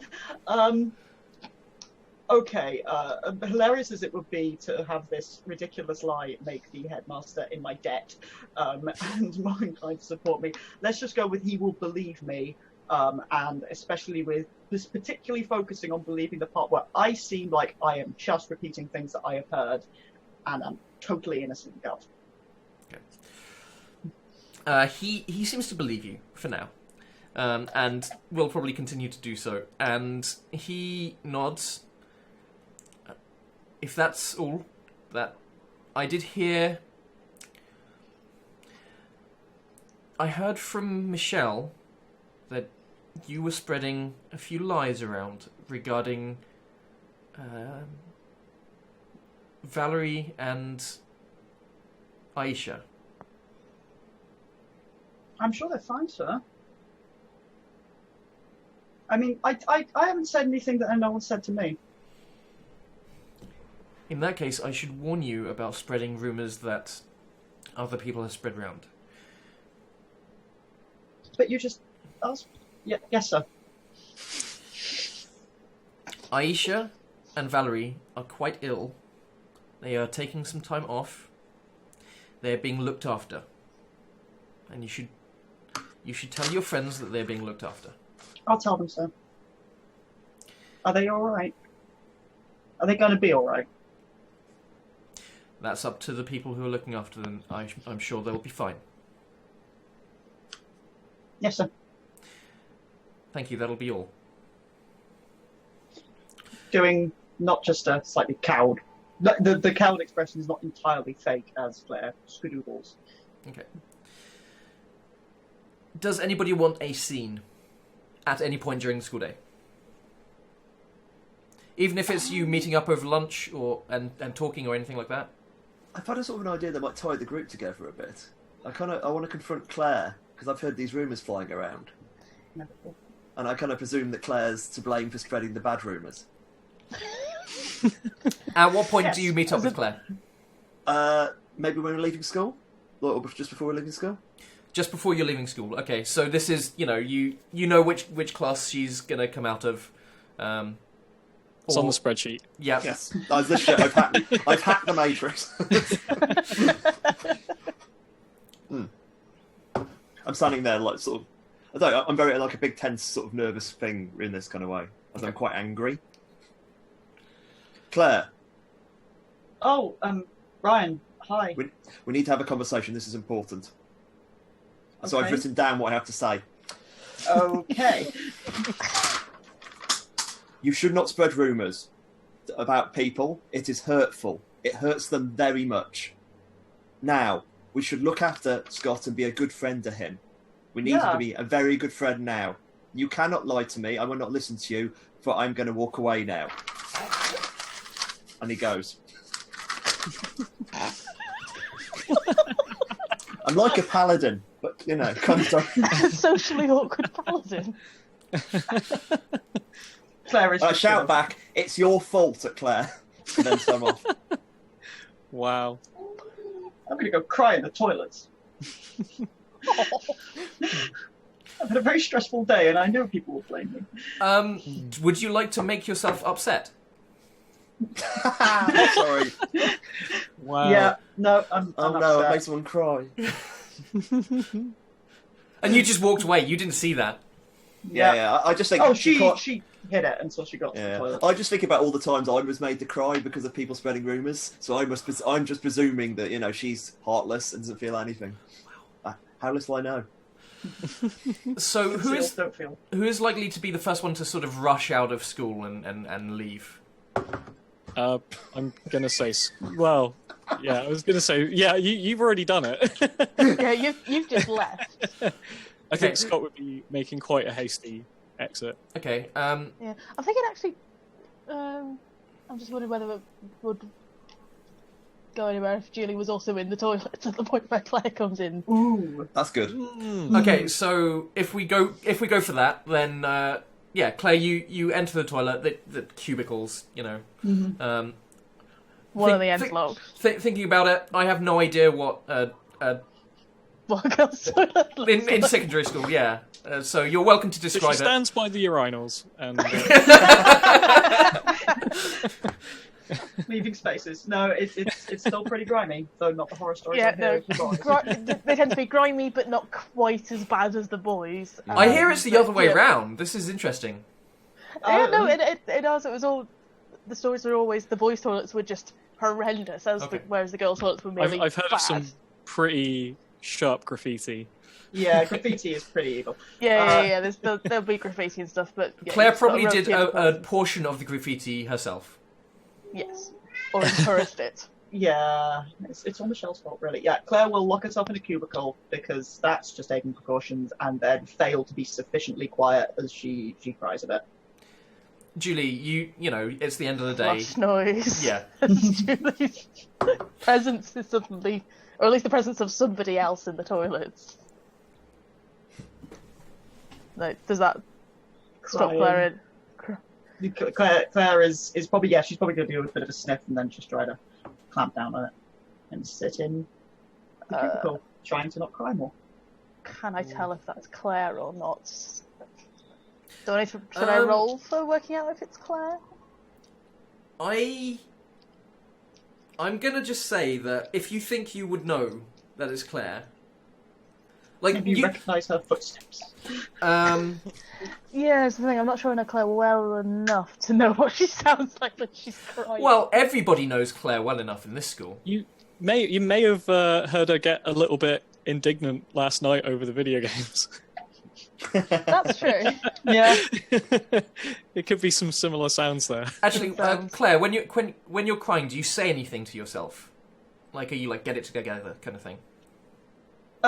Yeah, let's say that after she's twigged someone's there, she'll just sort of whisper, I'm not yet sure, but yeah, some sort of, get it together, and speak a little to herself to calm down, and also make some Yeah, crazy. kind of talk herself into not Yeah. crying quite so loudly. Mm-hmm. Claire? Julie? You alright? The door is still locked in that cubicle. I'm, I figured it would be. I'm,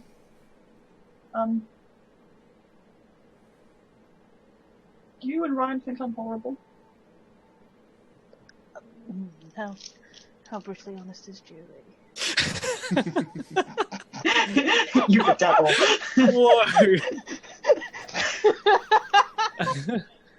I mean, you're not horrible. I didn't tell anyone about Wendy. Oh, right. That wasn't I mean- me. We kind of assumed it was. It wasn't me. I saw her. Pauses. Looks at the door, cubicle door, as if she's going to open it. Actually, no, she's not going to. It's easier to do this, not actually having to make eye contact. Yeah, no, No, You saw her? I saw her fall. I was there when. I wouldn't tell people about that. She looked really bad. Okay. I tried to stop them, but they don't want to listen. They never want to listen. Yeah. Oh. Do you know if Scott's okay? I don't know, I haven't seen him today. I didn't want to. I thought I was going to try to help, but when the rumours were started, I realised I thought he might just shout at me. I mean, I'd have just shouted at you. Ryan Been saying things shouted about at Randy me. or something. I think he had a list. It was kind of strange.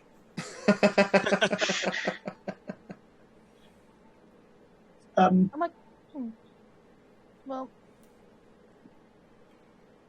I'm going to open the cubicle door, wipe the face a bit, come out.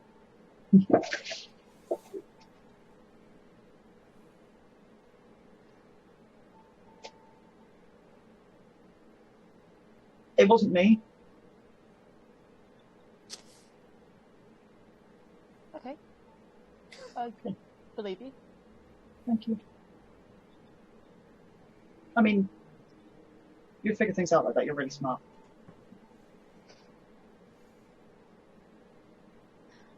I'll tell Ryan it wasn't you.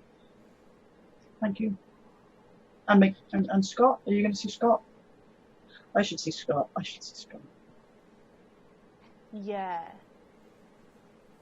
Yeah, you Okay. should.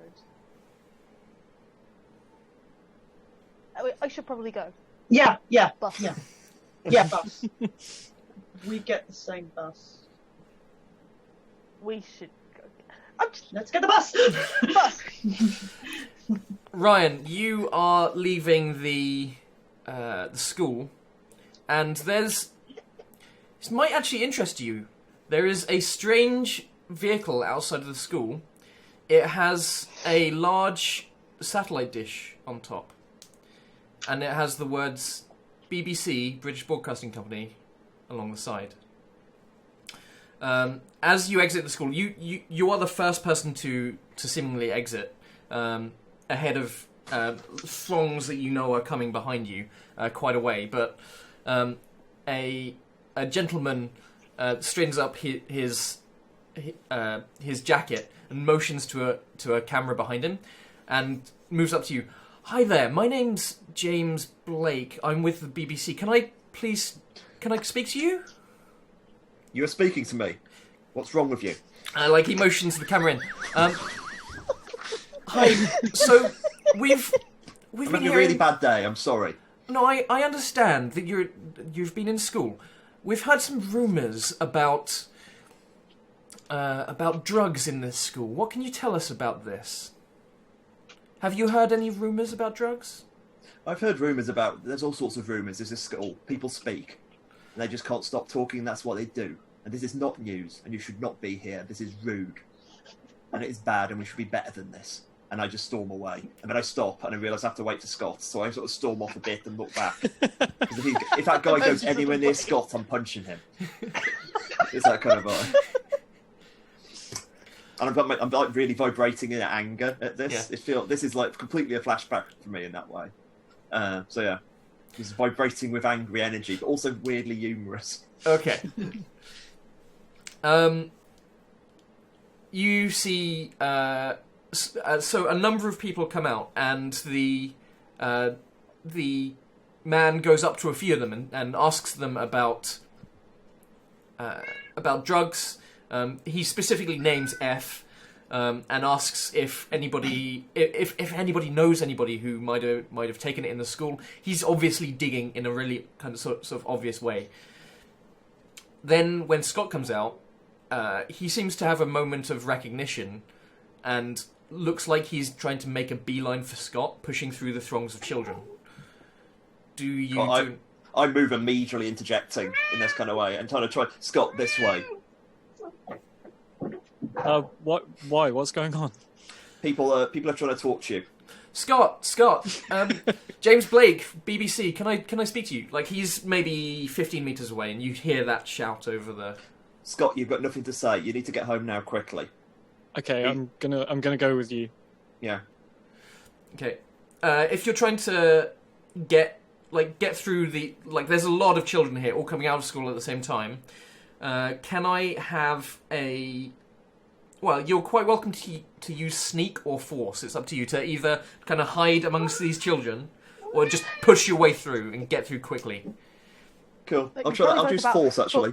You're probably both about a foot taller than most of the kids. Yeah. Actually, yeah. You're both quite tall, so. Yeah. No, I don't, but we're sneak, like I don't think is... the youngest kids at the school though as well. So is that right? We're at secondary school. Yeah, you're quite. Yeah, So, so yeah, I suppose you wouldn't quite be a foot taller. Yeah. Yeah, and this is the age where people grow. Yeah, I'm moving with force in this kind of way. So I roll 5 dice because body plus force. Yep. And I roll none. Can I use my pride? You can indeed use your pride. Just to let people know, once per mystery, you can use your pride to get a re-roll, I believe. No, a pride's automatic success. Oh, is That's it automatic success? Yeah, that's Okay. the fanciest one. So it's, what is your pride? when the shit hits the fan, I don't back down. Okay. Yeah. So Relevant. I'm the crowd's there and it's pressing in on me, and I just this kind of I just feel all the rage welling up inside of me. Get the fucking hell out my way! I say, swearing pretty much for the first time in my life, and it's like a parting of the Red Sea, it's that moment. Yeah. And I drag him through, the look on a lot of walking these with, children's face, there is a mix of oh my god, did he just say that? And respect from a lot of the young people who are like, he used a swear. Yeah, a bad swear, not the worst swear, but a pretty bad bad swear. A proper swear. Yeah, and I move quickly through the gap as quickly as I can with Scott. Yeah. Yeah, you make your I way just out. imagine just being stood at the end of this cone, like. And you get to the bus just as it pulls up, and manage to get on quite handily. Julie and Claire, you hear Ryan shout quite loudly just as you're waiting in line for this bus. Oh, he's really angry. Oh no!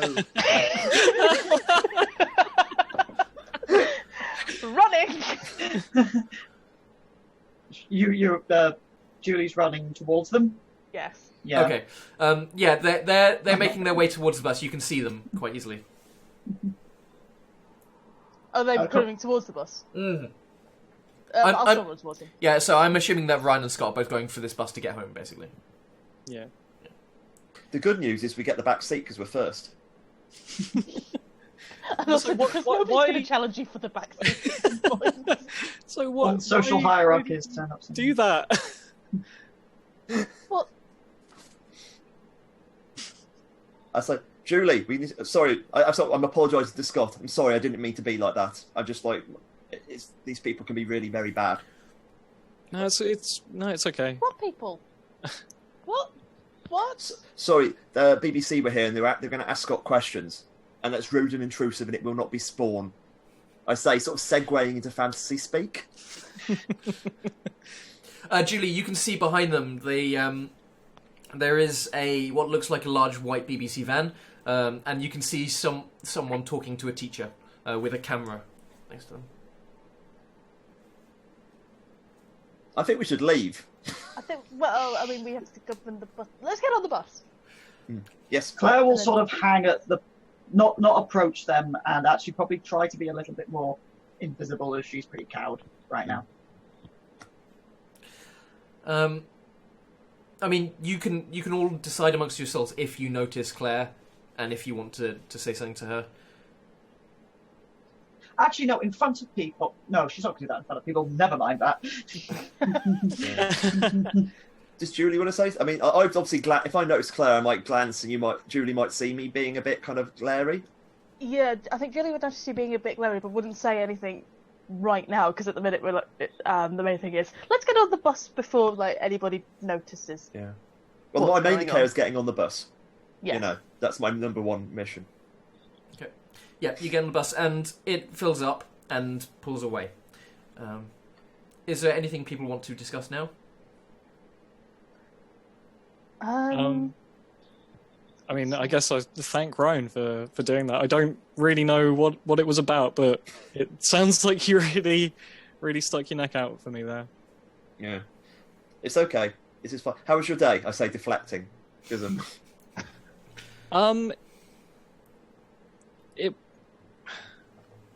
do you ever like see things? yes, eyes. Things that aren't normally there. Only when I have nightmares, but only when I'm asleep. Like, I can't think of anything else. Why? Never mind. No, it's fine. You can talk. That's It's what- okay. I'm being emotional. I'm being emotionally open with you. I say.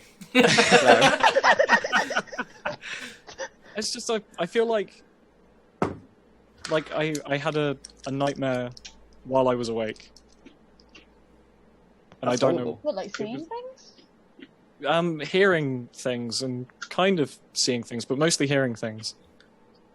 Like, Look. It sounded like Wendy.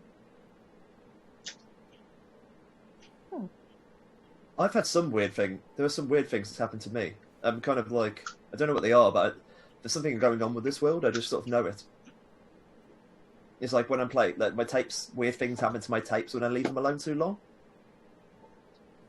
And I don't like talking to walking people. from the heat?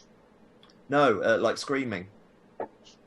Isn't that the noise they make when they start up? Trust me, I know the difference. One is annoying, the other one is blood-curdling. Which way round? A bit of both now I think about it, really. But, this is not Computer Club, we should not be talking about this. This is about... No. No. Do you think that kind of thing happens with people? I don't know. I mean, people do sometimes scream, but I don't think that's what you meant. No. I think there was mention about the world we do not know, and the point is to find it. I say, sounding like a weird kind of like spooky Mulder from the X-Files.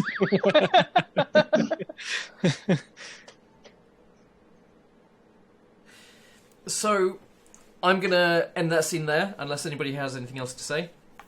And the next scene... Scott, you go home. How do you sort of relax at home? Do you, like... Do you look at, like, scrapbooks, or do you like, practice hockey, or... Yeah, I'd probably practice in the garden if the weather was good. If the weather was bad, probably watch some VHSs. It's not bad at the moment. Do you have a Walkman that you have on, or like a boombox or something like that? When Yeah, probably a cassette Walkman. yeah, cool. So you're practicing, and you've got what's your favorite song? Kenny Loggins' Danger Zone. Awesome. So you're feeling like you're trying to distract yourself. You're feeling pretty good. You're occasionally you'll remember how things are right now, and your form will go a bit, and you won't hit the ball right. But for the most part, you're trying to get into not the danger zone, but into the zone. And then Scott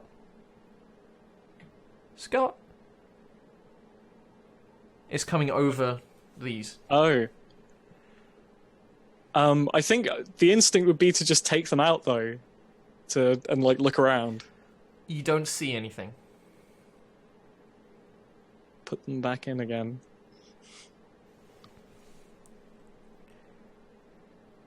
Scott, help. I guess I just like take the Walkman out of my pocket and look at it and just kind of say... Kenny Loggins is still playing, but you can hear this over the top.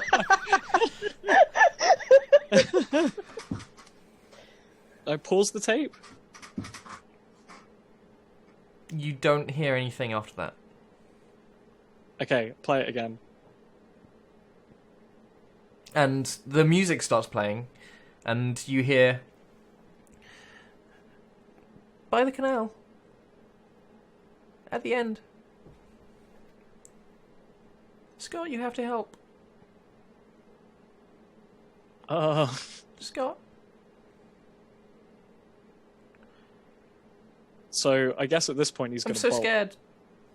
I'm gonna help you. I don't know how, but I'm gonna help you. Scott. Scott, help. Where are you? Scott. Please help me, Scott.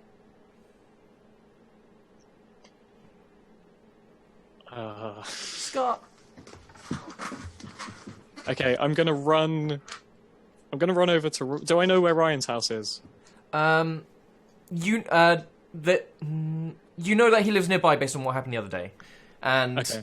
there is a family that moved in recently. You think now that you've put like two and two together, you figure that the person you saw moving in before was probably that Ryan moving in over there. Okay. I'm gonna run over to what I think is his house. Okay. Yeah.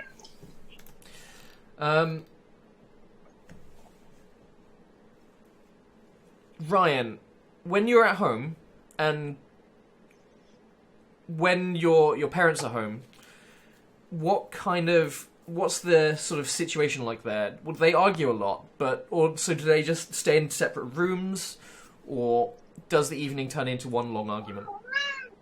I think it's the Cold War situation. Okay. As in, it's a Cold War and a war through proxies. As in, there's like a constant state of low-level passive aggression in kind of like, I wish someone would do that. Yes. And then there's this kind of like very brief hot wars. So it's just it's like kind of living on a razor blade. That's what it feels like constantly. So there's the I wish someone would do that. That escalates to can you tell your mother that blah. Yeah. And then that just turns into all out arguments. Sure. Yes. How are things currently?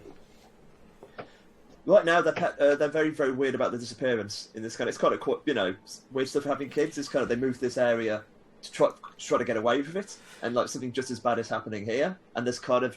If they're rowing, they're now rowing about that. They're watching the news, and they're seeing a news report in which you recognise a teacher being questioned about cats, apparently. No. Is F's other nickname Morale? You hear the teacher on the BBC News report is being questioned about the safety of schools, knowing that someone walking home could come across someone who will offer them all kinds of things. And the teacher is trying to calm the situation down, but you can tell they haven't been trained in PR. And they seem quite trapped by the questions this person is asking. Your mother is quite is saying things like, look, this is, we came here to avoid situations like this. Why is this happening here? We just wanted a normal life. We wanted to get away from everything. Ryan, what do you know about this? Nothing. It's just Scott. My friend Scott, his sister was ill, and people are being mean to Scott about it. It's okay. Don't worry, we're going to sort it out. She looks at you when you say you're going to sort it out. In the way that the way that she questions a number of things that you do these days, but knows not to ask because she won't understand. I am sitting at the moment with a load of tape. Yeah. Like, I'm going through some of the tapes I've heard weird noise on. I'm kind of unspooling them and trying to run them into a machine, which I've made. So, like, there's a kind of weird sort of science experiment I'm doing by myself in the middle of the room at the time. It's mainly making a mess. Can you give me a tinker check? Certainly. Tech of 4, tinker of 1. Sure. 2 6s. Wow. Okay. So, yeah. So you manage to do. You don't get any bonus dice from this one. You do manage to, unspool the tape, put it into this machine you've put together. What is the machine meant to do? It's kind of it's looking for weirdness. Like, half the time it's loading noise and occasionally some weird stuff happens. So it's trying to, like, what is this weird? You know, is there any kind of, like, information I can get from weird stuff? Is it, whatever kind of readings I could possibly get out of piece together, like, 80s tech plus whatever bits of weird science fiction tech we have here. Sure. Okay. Yeah. You. Bye, Cat. This is entertainment. I'm sorry. No, that's fine. Cat is not. But yeah, so you have basically a tape, a large tape player that one of your parents probably got from work that they do some of their work on. They brought it back home to sort of do some of the work at home on, that they load information onto and off of, but you commandeered it pretty soon afterwards, and it was obvious that you knew a lot more than your father in this case. You're halfway through spooling one of the things through when you hear a knock at the door. Quite a frantic knock on the door. I immediately get it because I'm really kind of wired as well, is the thing. Like, obviously I'm running on anxiety and stream, so I rush the door. I move surprisingly quickly, opening the door. I say, "Is it Scott?" It's Scott. It is. Are you okay, Scott? Is there any problems here? The tapes. What you were saying about the tapes before? What happened? I just kind of like thrust the cassette. Can I hear any? Can I press play and hear anything? Not. Yeah, so you can hear Kenny Loggins' Highway to the Danger Zone. Is this... I quite like this. No, that's not the point. I heard voices through it. Through this? Yeah. I'm immediately like excited, and I run into the next room and throw it into my machine. And this kind of like, it's a live one. Maybe there's something going on here. So I press play, and I sort of throw a blanket over. I grab a blanket and throw over me and Scott to sort of hide us from the parents a little. And it's kind of like they wouldn't understand. So you two under a blanket to take recorder and Kenny Loggins. Do you have danger zone? Yeah. Do you have like one headphone going between both of you, or Yes. do you have right? Okay. Yeah. As we've got to be like one ear on each. Yeah. You listen all the way through Danger Zone, and sounds like the song's meant to be. I mean, I don't know, Ryan, if you've heard it before, but Scott, you don't hear the same voices you heard before. It's just Kenny Loggins. Yeah. I mean, it was definitely there. I believe you. I say it weirdly, and I do. It's like I'm a bit thrown by how much instinct I believe Scott. See, thanks. I'm not sure I quite believe it myself. You know what we should do? What? We should go to find, see and find if we can get where your sister was.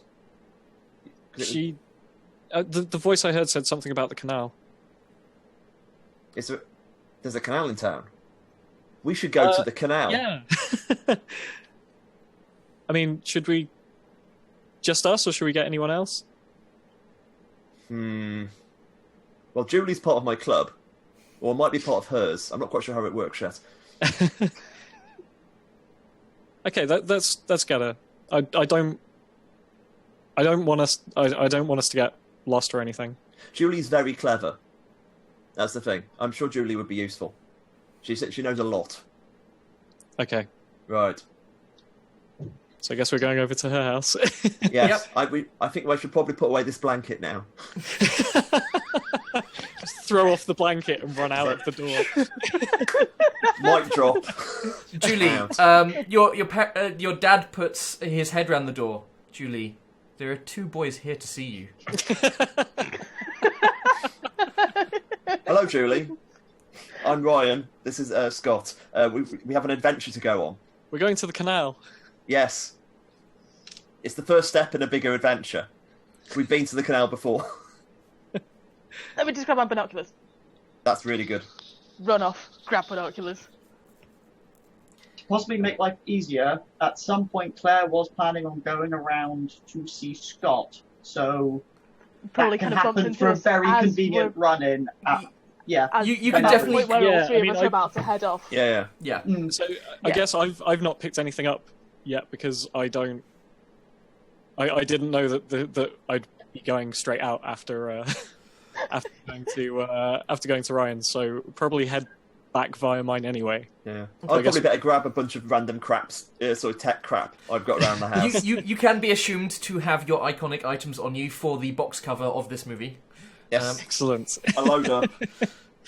Large rucksack C64. Yeah, with a couple of wires hanging out from the backpack. Yeah. Cool. I kind of eye it a bit suspiciously. The 3 of us, I could imagine us 3 walking out down the street and bumping into Claire. Yeah, well, Yeah, looking like Claire, we're going on complete an weirdos. adventure! Yeah, so she'll walk up, kind of, Scott, Yeah.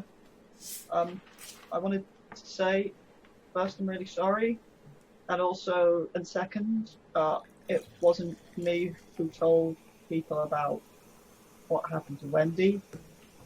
And third, wait, what are you all doing? We're going on an adventure. We're going to go find Wendy.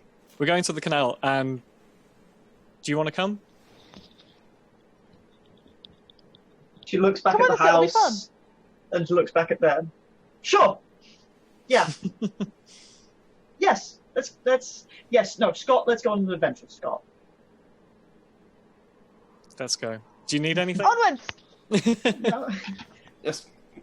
I just feel incredibly ashamed and look at my feet and I can't apologise yet. Yeah, Claire is not looking. She's not looking at Ryan directly. It's like, I have been bad, thinks Ryan to himself. I'm sure how to deal with these feelings. Claire thinks you're all crazy, but Scott needs an adventure. Yes. I think, Scott says to Claire, like, I didn't think it was you. You're part of the team. I thought it was her. Shit. Says Ryan. Sorry. Yeah, it's okay. Probably a slight elbow from Julie as well. I get why you thought that, but I tried to stop them, and it doesn't work. But anyway, Yes, nothing works. Nothing can stop them. Still, adventure, I say, clapping her at the shoulder. yeah, adventure, cool. Claire is coming across slightly like, I feel like I need to help out Scott. I'm along for the But ride. why am I helping with these weirdos? Yeah, they're just the price I pay. I need This to help is- out Scott, possibly from dealing with these people. That's true. Scott has potential. Ryan had potential, and then he spoke.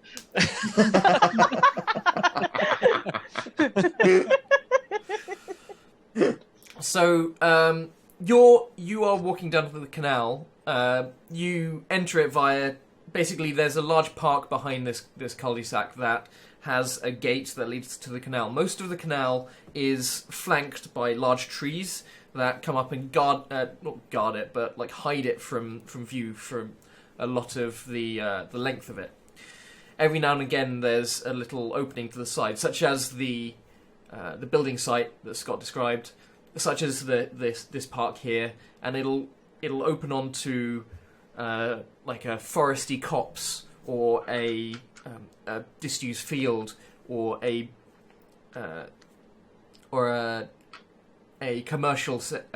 commercial area with like offices and that kind of thing. But those are usually kind of fenced off from this side, from the canal side.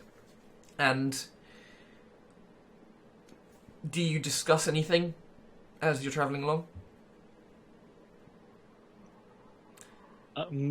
I guess, like thank you guys for coming along. It does mean a lot to me. I don't even know what we're looking for, but yeah, thanks. What are we looking for? Julie, how long is the canal?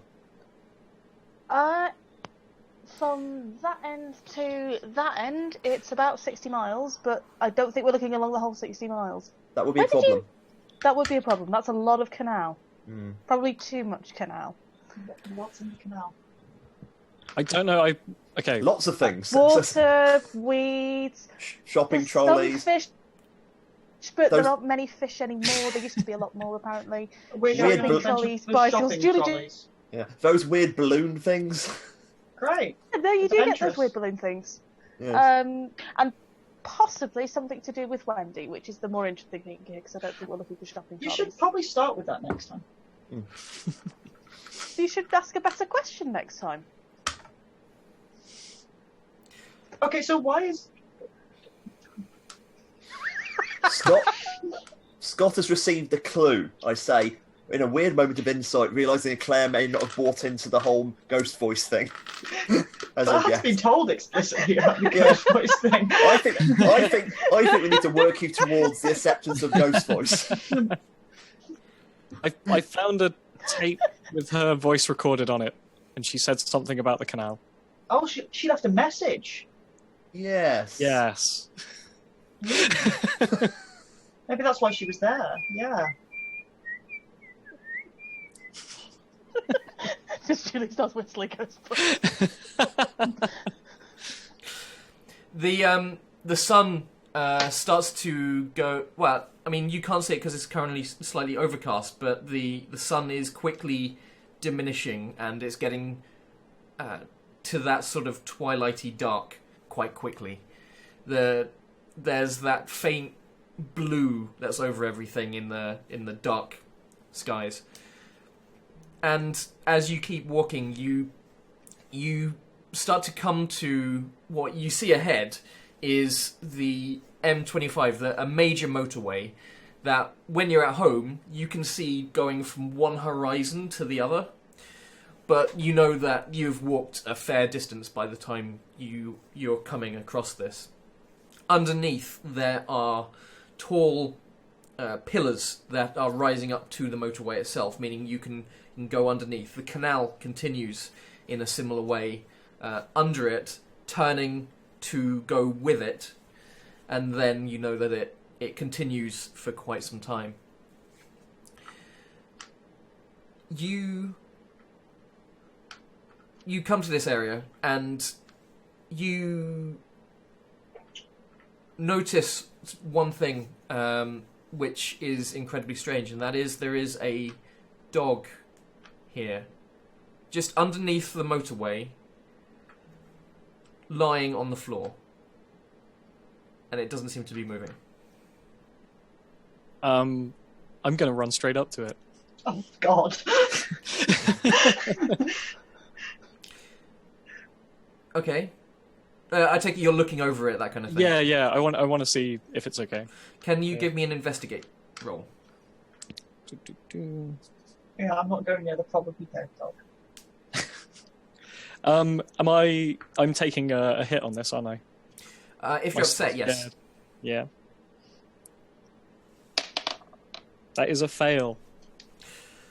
All you know is it's a dog, and it's lying down. In fact, like this situation is getting to you. There are so many, like your sister's missing. You thought this was a thing, and like you just start getting upset. Yeah, I thought we had a lead, but You can in fact tick the thing that said A dog lead. a dog lead. Sorry. If you could, Sorry.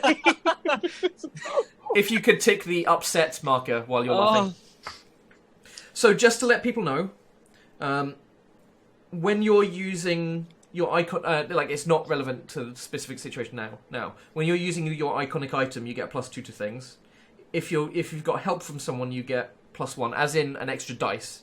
But you can also use your luck, which you have 4 of, to re-roll all your failed dice.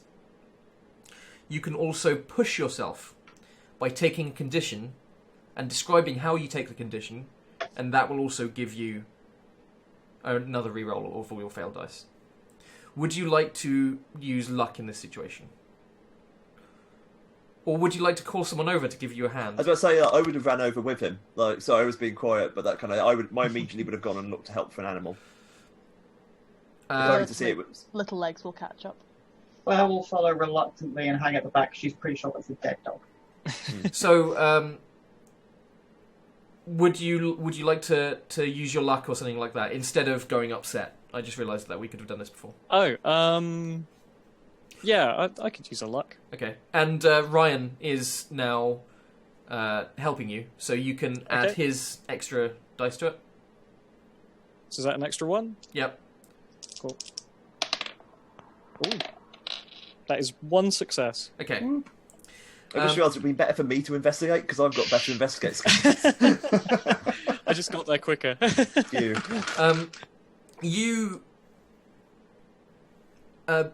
Ryan points out that it's... actually, no. What this means is that you get to ask me 2 questions. Ooh.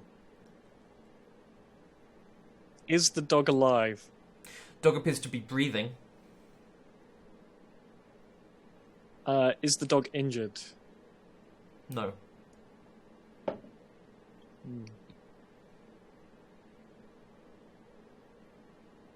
Is there anything weird about the dog's eyes? They are I open. mean, is it... Okay. Like that, I'm not going to ask for more investigate things on that. Like, yes, the dog's eyes are open. Yeah. Is this what your sister was like? I mean, the eyes open, not being a dog. No, yeah. Yeah, it was just like this. I sort of stroked the dog's hair a bit. Where's the dog been? Where'd the dog come from? Good Does it question. have a collar? That could Yeah, have been... I was. Has it got a tag? Whose dog is this? It doesn't seem to have a tag. It appears to be a stray dog of some kind. It's a Dachshund. Dachshund. Oh, We have to take it home. We definitely have to take it home. I was more thinking maybe a vet. Your Yeah. mum's yeah. Claire, you're not paying it. Well, you're paying attention to this, but you're not focused on On the dog. No, the dog she search. was also having a quick look around of, like, is there anywhere obvious the dog might have staggered from or something, but it's just not fast. Okay, can you give me an investigation check? Like, you'll have a brief wander around the area. Yeah. 1 success. 2 questions.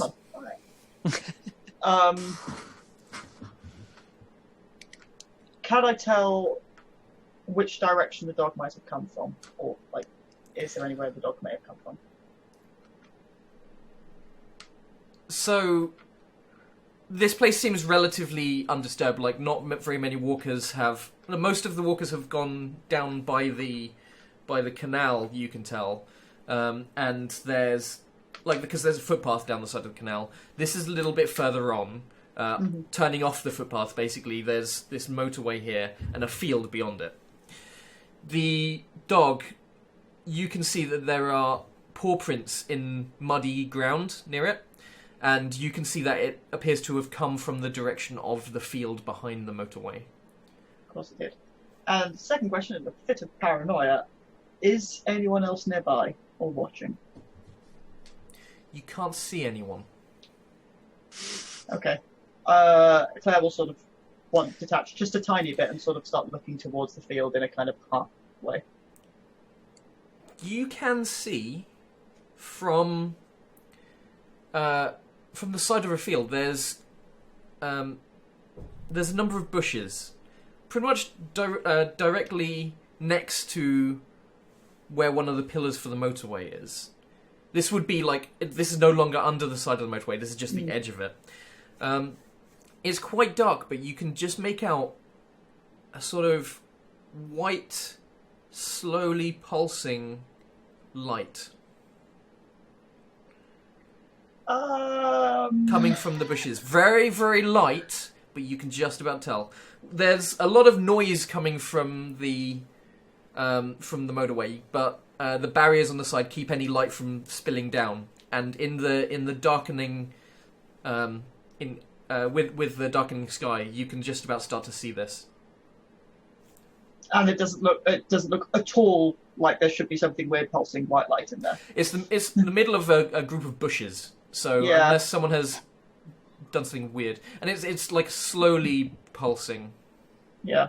Scott, Julie, Ryan, there's something in the bushes. I'm not sure what you're looking for, but this looks like bad adventure. You know, before we didn't tell you that we told you it was a recorded message. Yeah? It was a lot weirder than that, but I think you may be able to buy in now. Right. That's really weird. That is weird.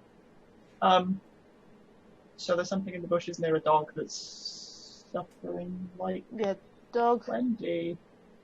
I I think the dog came from that kind of... the bushes near the field, is it the same kind of direction? Yes. I think the dog came from that direction. You can see there's paw prints. Julie, how do you speak to glowing things?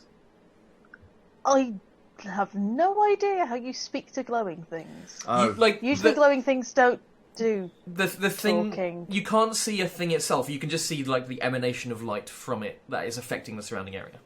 Yeah, we're just assuming it's a glowy thing. Sure. From the glow, I mean... Yeah, it's glowing and it's a thing, Deduction. so... shall I look closer to it? I'd say. Sure. I asked Julie. I'm gonna look from here because I'm I finding have a stick. binoculars. And that me picking too, up the actually. Yeah. You guard the dog, Scott. I'm not So obviously brandishing what I it could- like a weapon. That's I mean, yeah, Adaption. just Well, holding but you it. Just probably holding it. could. It's a small one. One-handed dog. So, Ryan, how do you approach the bush? Slowly. Like the opposite of my fast. But I've got a stick. I've got a big stick as well. Or the biggest stick I can find, which is probably ineffectual. And approach it slowly and just being aware of I basically think about alerting orcs in Mordor. That's the kind of vibe I'm going for, as in, don't alert the orcs. Don't alert the orcs. What the hell's in that bush? Okay. You almost creep your way forward, and as you get closer to the bush, you can see over where there's a slightly taller line of them on the edges, and near the middle, the thing that is glowing is very strange because you would expect it to be bright with the glow that's coming from it, but the light seems to be emanating from a dark, almost sphere. And as you look at it, it isn't bright enough to be able to put out this light that you're seeing. It almost looks pitch black. A sphere appears to be just among these bushes. Does it look anything like when I saw the glowing outline of a person? No. Okay. This is a white light compared to the blue you saw before. And when you saw the outline, it was just an outline. It wasn't a blackness like this. Okay. Sort of symbol everyone to get closer to it. I don't know what it is, and I get the feeling even Julie won't know what it is. No, I don't know what it is. Where did it come from? Looking straight up. Yeah. Assuming So it come from looking space. straight up, you can see the edge of the motorway Ooh. passing by you. Did somebody drop it off the motorway? Can I move my hand quite close to it to see if it radiates any heat? yes, when you do this, it doesn't. It almost looks like it's reacting to your hand, but then you notice what it's actually doing is it's the light from it appears to be hitting your hand, and you can see your hand lit up from it, and then the light bouncing off your hand, you can just about make out symbols on it. Not even symbols, just geometric shapes. You see squares. I always All arranged differently. They're not all the same way up. Can the rest of us see those, or is it just Ryan that can see? If you're close enough, you can. It depends on whether or not you're close enough. I go, cool. Now I'm This is so definitely cool. looking. Close Are you enough. sure you should get near that? Absolutely not. They I mean, just look Probably like not they're a good idea. It's engraved probably in what this Wendy did, to black be honest. thing, and it looks almost metallic. I started clapping my hands together very excitedly, and sort of took a couple of steps back and almost a skipping. Do you know what this is? Absolutely hang on. not. Give me the stick. Yeah, prod it. The next step is prodding. Here's a stick. I'm gonna take the stick and poke it with a stick. Science. It feels solid. How can you do so? It feels completely solid, like the metallic sphere it looks like. Does it react in any way to being prodded with a stick? You hear a dull thud as you prod it with a stick, as you would imagine when you're prodding something with a stick quite hard. It doesn't Yeah. react unnaturally. Okay. Drop stick. That didn't do anything. My God. This is a proper mystery, guys. Should we And I'm tell so- someone? In my experience, adults aren't really much use in situations like this. You're not wrong. Yes. I mean, I don't know about weird glowing lights and adults being useless, but And adults, adults are useless. generally quite distant and tend not Useless. to believe you. Yeah. It's actually they one of the probably tenets of this whole world to you right now as a child. Basically, I adults probably don't would be understand. interested. Yeah. I don't think adults understand the wonder of glowy, weird spheres. I move up and try with the hand thing again, and just try to look at the symbols. I'm gonna try and kind of draw the symbols on a notepad. Yeah, Okay. I'm I'm- angling it. Going around it, the symbols you draw, they're all squares of the same size. Ryan, if you're moving your hand over, you also see underneath all the the upper hemisphere has squares. The middle section has circles, and then underneath there appear to be triangles. Ooh.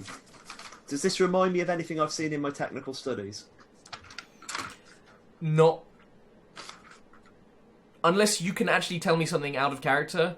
No. Yeah. Not off the top of my head.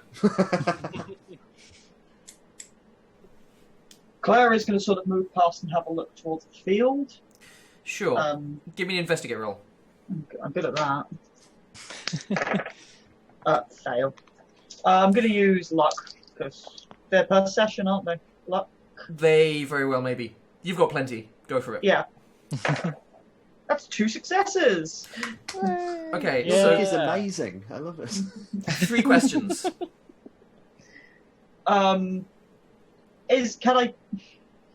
Is it just a field? Can I see anything kind of beyond the field? and You the can see a buildings? road that drives onto the field, beyond which there is what looks like a set of houses. They look like fairly lower class, sort of not tenements, but social housing.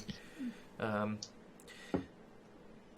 I- sorry. To your right, you see a railway line that passes, but there's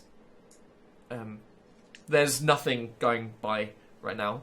Every 20 minutes or so, you'll have heard a train going past. Can I see any sign that the dog passed through the field? With my apparent tracking skills. Yes, you're. So as you walk forward, Fire looking drills. around, your tracking skills succeed by you standing in something that you realise. I hate adventure. Mm. Okay. I don't think I've got a Sure. third question. Claire, You with can, thinkers. however, use any information gained from this to get +1 dice on a roll if you use that information. Okay. Has anyone got a Geiger counter? I say randomly. A what? A No. Geiger counter. There's a thing in your backpack. Would that No. work as one? No. What's a Geiger counter? Oh, it's a thing you use for radiation. So it goes beep when there's radiation, and the more beeps it does, Beep, beep, beep, the beep, more beep, beep, beep, radioactive stuff. Yeah, if it does that, That's bad. that's bad, and you should get away from there until it stops going beep quite so enthusiastically. Though we want Otherwise it for you'll no die reason at all, Claire. Horribly. Yes. I cannot see through your... So we think this might be radiation, radioactive, whatever. It could be. It could be. You've heard the stories. Yeah, I know. So maybe this is all radiation poisoning. That would be bad. That'd be really bad. We're really near it. Yeah. In fact, I was very near it. Yeah, you were almost poking it. You did all but touch it. Yeah. Don't touch Hmm. it. Part of me makes me think maybe I will turn into the Hulk, but part of me knows I would just die of cancer. So it's definitely kind of a bad day for everyone Yeah. now. Sorry, Scott. The dog was in the field. I mean that. If something happened to the dog, it could have been that or the strange glowing orb of weird light. But the dog also did come this way. Is it a case like the dog touched it and then it keeled over in a bit? Maybe, which is why I'm suggesting don't touch it. Yeah. Maybe a good way to test the hypothesis. Sure. No, I'll I look don't around the- recommend that. Yeah. I don't think any of us want to touch it. Yeah. No. Should we go down the path? We Can can we- see if there's something else. Yes. I throw some leaves on top of the. I start throwing leaves and stuff on top of the glowy thing to hide it. Yeah. A bit. If we could come back with like a blanket or something, that would. Yeah. Or something like so we don't Well, touch we it could- directly, and then we could maybe take it. I have a backpack, but we'd have to take my computer We'd, out we'd of still, it. yeah, and also we'd still have to touch it. Yeah, we need to kind of cover it with. I think we shouldn't touch it directly because that might be how, like Wendy, like maybe the dog touched it, and then it went weird. Julie, you were pretty amazing at handling that stick. Is there any way to do multiple sticks with your stick skills? I don't know. It seems kind of heavy. Have we got any really sturdy ones? to Hockey go stick. rummaging for That- Hey! Sorry. Hockey stick. okay, That's, brilliant. So How big is this sphere actually? Could it just be Yeah. hit along yeah. like a hockey ball? it's larger than that. It's maybe it is about 60 centimeters wide. Oh, okay. Oh, okay. That's like this. That's pretty big, yeah. That's quite a big hockey ball. is Scott a giant and has not been previously mentioned? Just like Yes. You- No. You might be able to lever it using the hockey stick. yeah. Using If it, the Tinker's skill. Oh no, that's build machines. This would be calculate. so who's doing the calculate? I don't think I can. I can probably do it. Alright, Right, but what are okay. we doing with it? We just want to see what's underneath it. Okay. I promise I won't touch it, Claire. I step back. So if you set this thing up and I'll push down on it. Yeah. This should work. This is like classics. This is genuinely a classic. My character's getting aware that he's actually speaking a lot more easily now that he's actually talking about this kind of stuff. He feels a lot more at home here. Shall I roll my tech? Sorry, my calculate. Yeah, calculate please. Cool. 2 6s. Okay, so with the first one, you work out that you're going to need a fulcrum, and that you work out the best place on this to put it on this stick. With calculate, you can ask me a question about it if you have one, or get a +1 roll to do something else regarding it later in terms of moving it.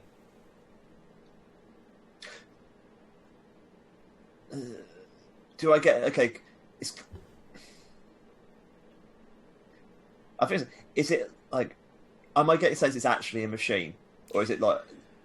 You do not believe it's Well, as in, it doesn't look like it has moving parts, but it may be a device. Okay.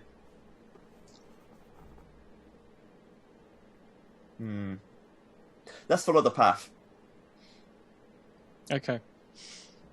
I'm That's okay going with to not be the easy poking way, I her. think. As in, you continue down the canal or through the field, or which way are you going? I'd say the dog came from in the field. Okay. Oh, okay, yeah, that kind of means that. Yeah. Okay, you continue into this field, and at the other side of it, there is a footpath that continues along that way. Scott, you've come through this direction before. In fact, you know that right now you're missing your hockey practice, and this would usually be the way that you would come to go to and from hockey practice if you wanted to avoid the road. Wendy always avoids the roads, so she'd always come this way. So she'd have seen the thing, and I don't think we should touch it. no, I don't think. Why we should would Wendy touch have it. touched I'm it? not even sure a blanket would be in it. I mean, Nosy? I can It's get a what weird the dog... glowy thing. Yeah, but I'm really nosy. My life is about prodding things. I haven't touched it yet. And Wendy, I don't know. I just think she's older than we are. That generally means they're smarter than we are. She would have had her stick with her as well. Maybe Yeah. she poked. Oh no. Yeah, she'd No, have poked it with a stick. Prodding it with a stick Was does fine. not necessarily mean that it doesn't necessarily cause that. Yeah. What happened Yes. to Wendy? Unless I'm Maybe- about to. I stare at Julie closely. That's like looking down. Maybe something else happened to her. Maybe? I mean, that's weird, but yeah. Or like, maybe she tripped and fell and like ended up brushing it on the way Fell down. in the bush, and so did the dog. But the dog didn't fall in the bush. To dog- be fair, the dog probably just poked her. The dog would have just bumped into it, but maybe she fell in the bush. No, I can't. I can't imagine that, but she's Did it not really clumsy. Is there anything? Hmm. I mean, we're heading the same way she'd have come by. Is there So- anything else on the way between Yeah. here and hockey? You, sorry, are you travelling that way? Are you asking this, or are you asking Scott? Basically going to be following Scott at this point because he knows the route. He now knows where we are. Yeah, I Yeah. think we should continue to follow the route, but definitely in the direction of the sports facility. Okay, so you continue down that road, and after 5 minutes, you don't find anything else obvious in the vicinity that's interesting. If you continue down it, this you get to the gym, and now it's pretty dark. It's overcast as well, meaning that there's no light coming from anywhere, and you don't find anything vaguely as interesting as what you found in that field. Scott, I think I have a bad idea. Are you going to touch the orb? No, I was like, Okay, it's not that bad. when an idea your then. sister, when she got out of practice, she was like, so was it? How dark was it when the sister got out of practice? So maybe it changes at night. It would have been 7.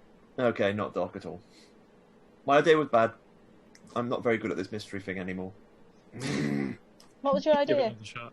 I thought that we had to go back and just watch it and see if it gets changes at night. Because it might be like a weird siren-y thing, or it might be become a robot and chase people, or it might be delicious at night. I genuinely don't know. It is a mystery. That is part of their isn't. charm. Should we go back to it? We should. We probably shouldn't leave it there, but I don't want to touch it. So Yeah. If anyone touches it, it should be... It should be nobody. yes, Okay. Julie's right. Yes, Julie's always right. Let's do it. You In this case, it's more of a not do it. as you come out from the footpath heading towards the gym, something in the field has changed. There is a van in the field, and as you It's approach, turned into a van? as you approach the field, you see someone closing the back doors of the van, and going around the front of it. The van is giving off bright light that is lighting up a lot of the field, and it starts to drive off of the field. As it passes, oh, go on. I was going to say, what colour van is it? You can't actually. That's fantastic. Give me a second. I'll just finish describing this. Yep. As it comes off of the field, it goes past a street lamp, and you see MacArthur Applied Technology Park. Julie, can you take a look at this number plate? And basically, you quickly manage to remember I've got a notepad. Yeah, I was going to say, if you get out a notepad, you can write it down. I was going to say that you either remember it and write it down quickly, or you just have it there. As it drives away, Scott, do you go over to where the orb used to be? Yes. Yeah, straight over there. There is a divot in the ground where it was, and it's now gone. And we are going to leave it there for this week. Cool. Awesome. Now, what I usually do in these streams is go through each person and ask them how they are feeling, or how their character is feeling about the situation. So, one by one, how is Julie feeling about this whole situation? Julie's quite excited about this. Yeah, she's found a weird thing. Yeah, she's investigating the weird thing with some people that she gets on with, or in the case of Claire, sort of gets on with. So yeah, no, she's quite stoked about the whole thing, really. The fact that Scott's sister has fallen into an almost coma and things like that is just completely gone from her mind, really. Just go, there's a thing! There's a thing! Ah! Who cares about the coma? Who cares about that thing? Cool. But don't fuck the thing. How about Ryan?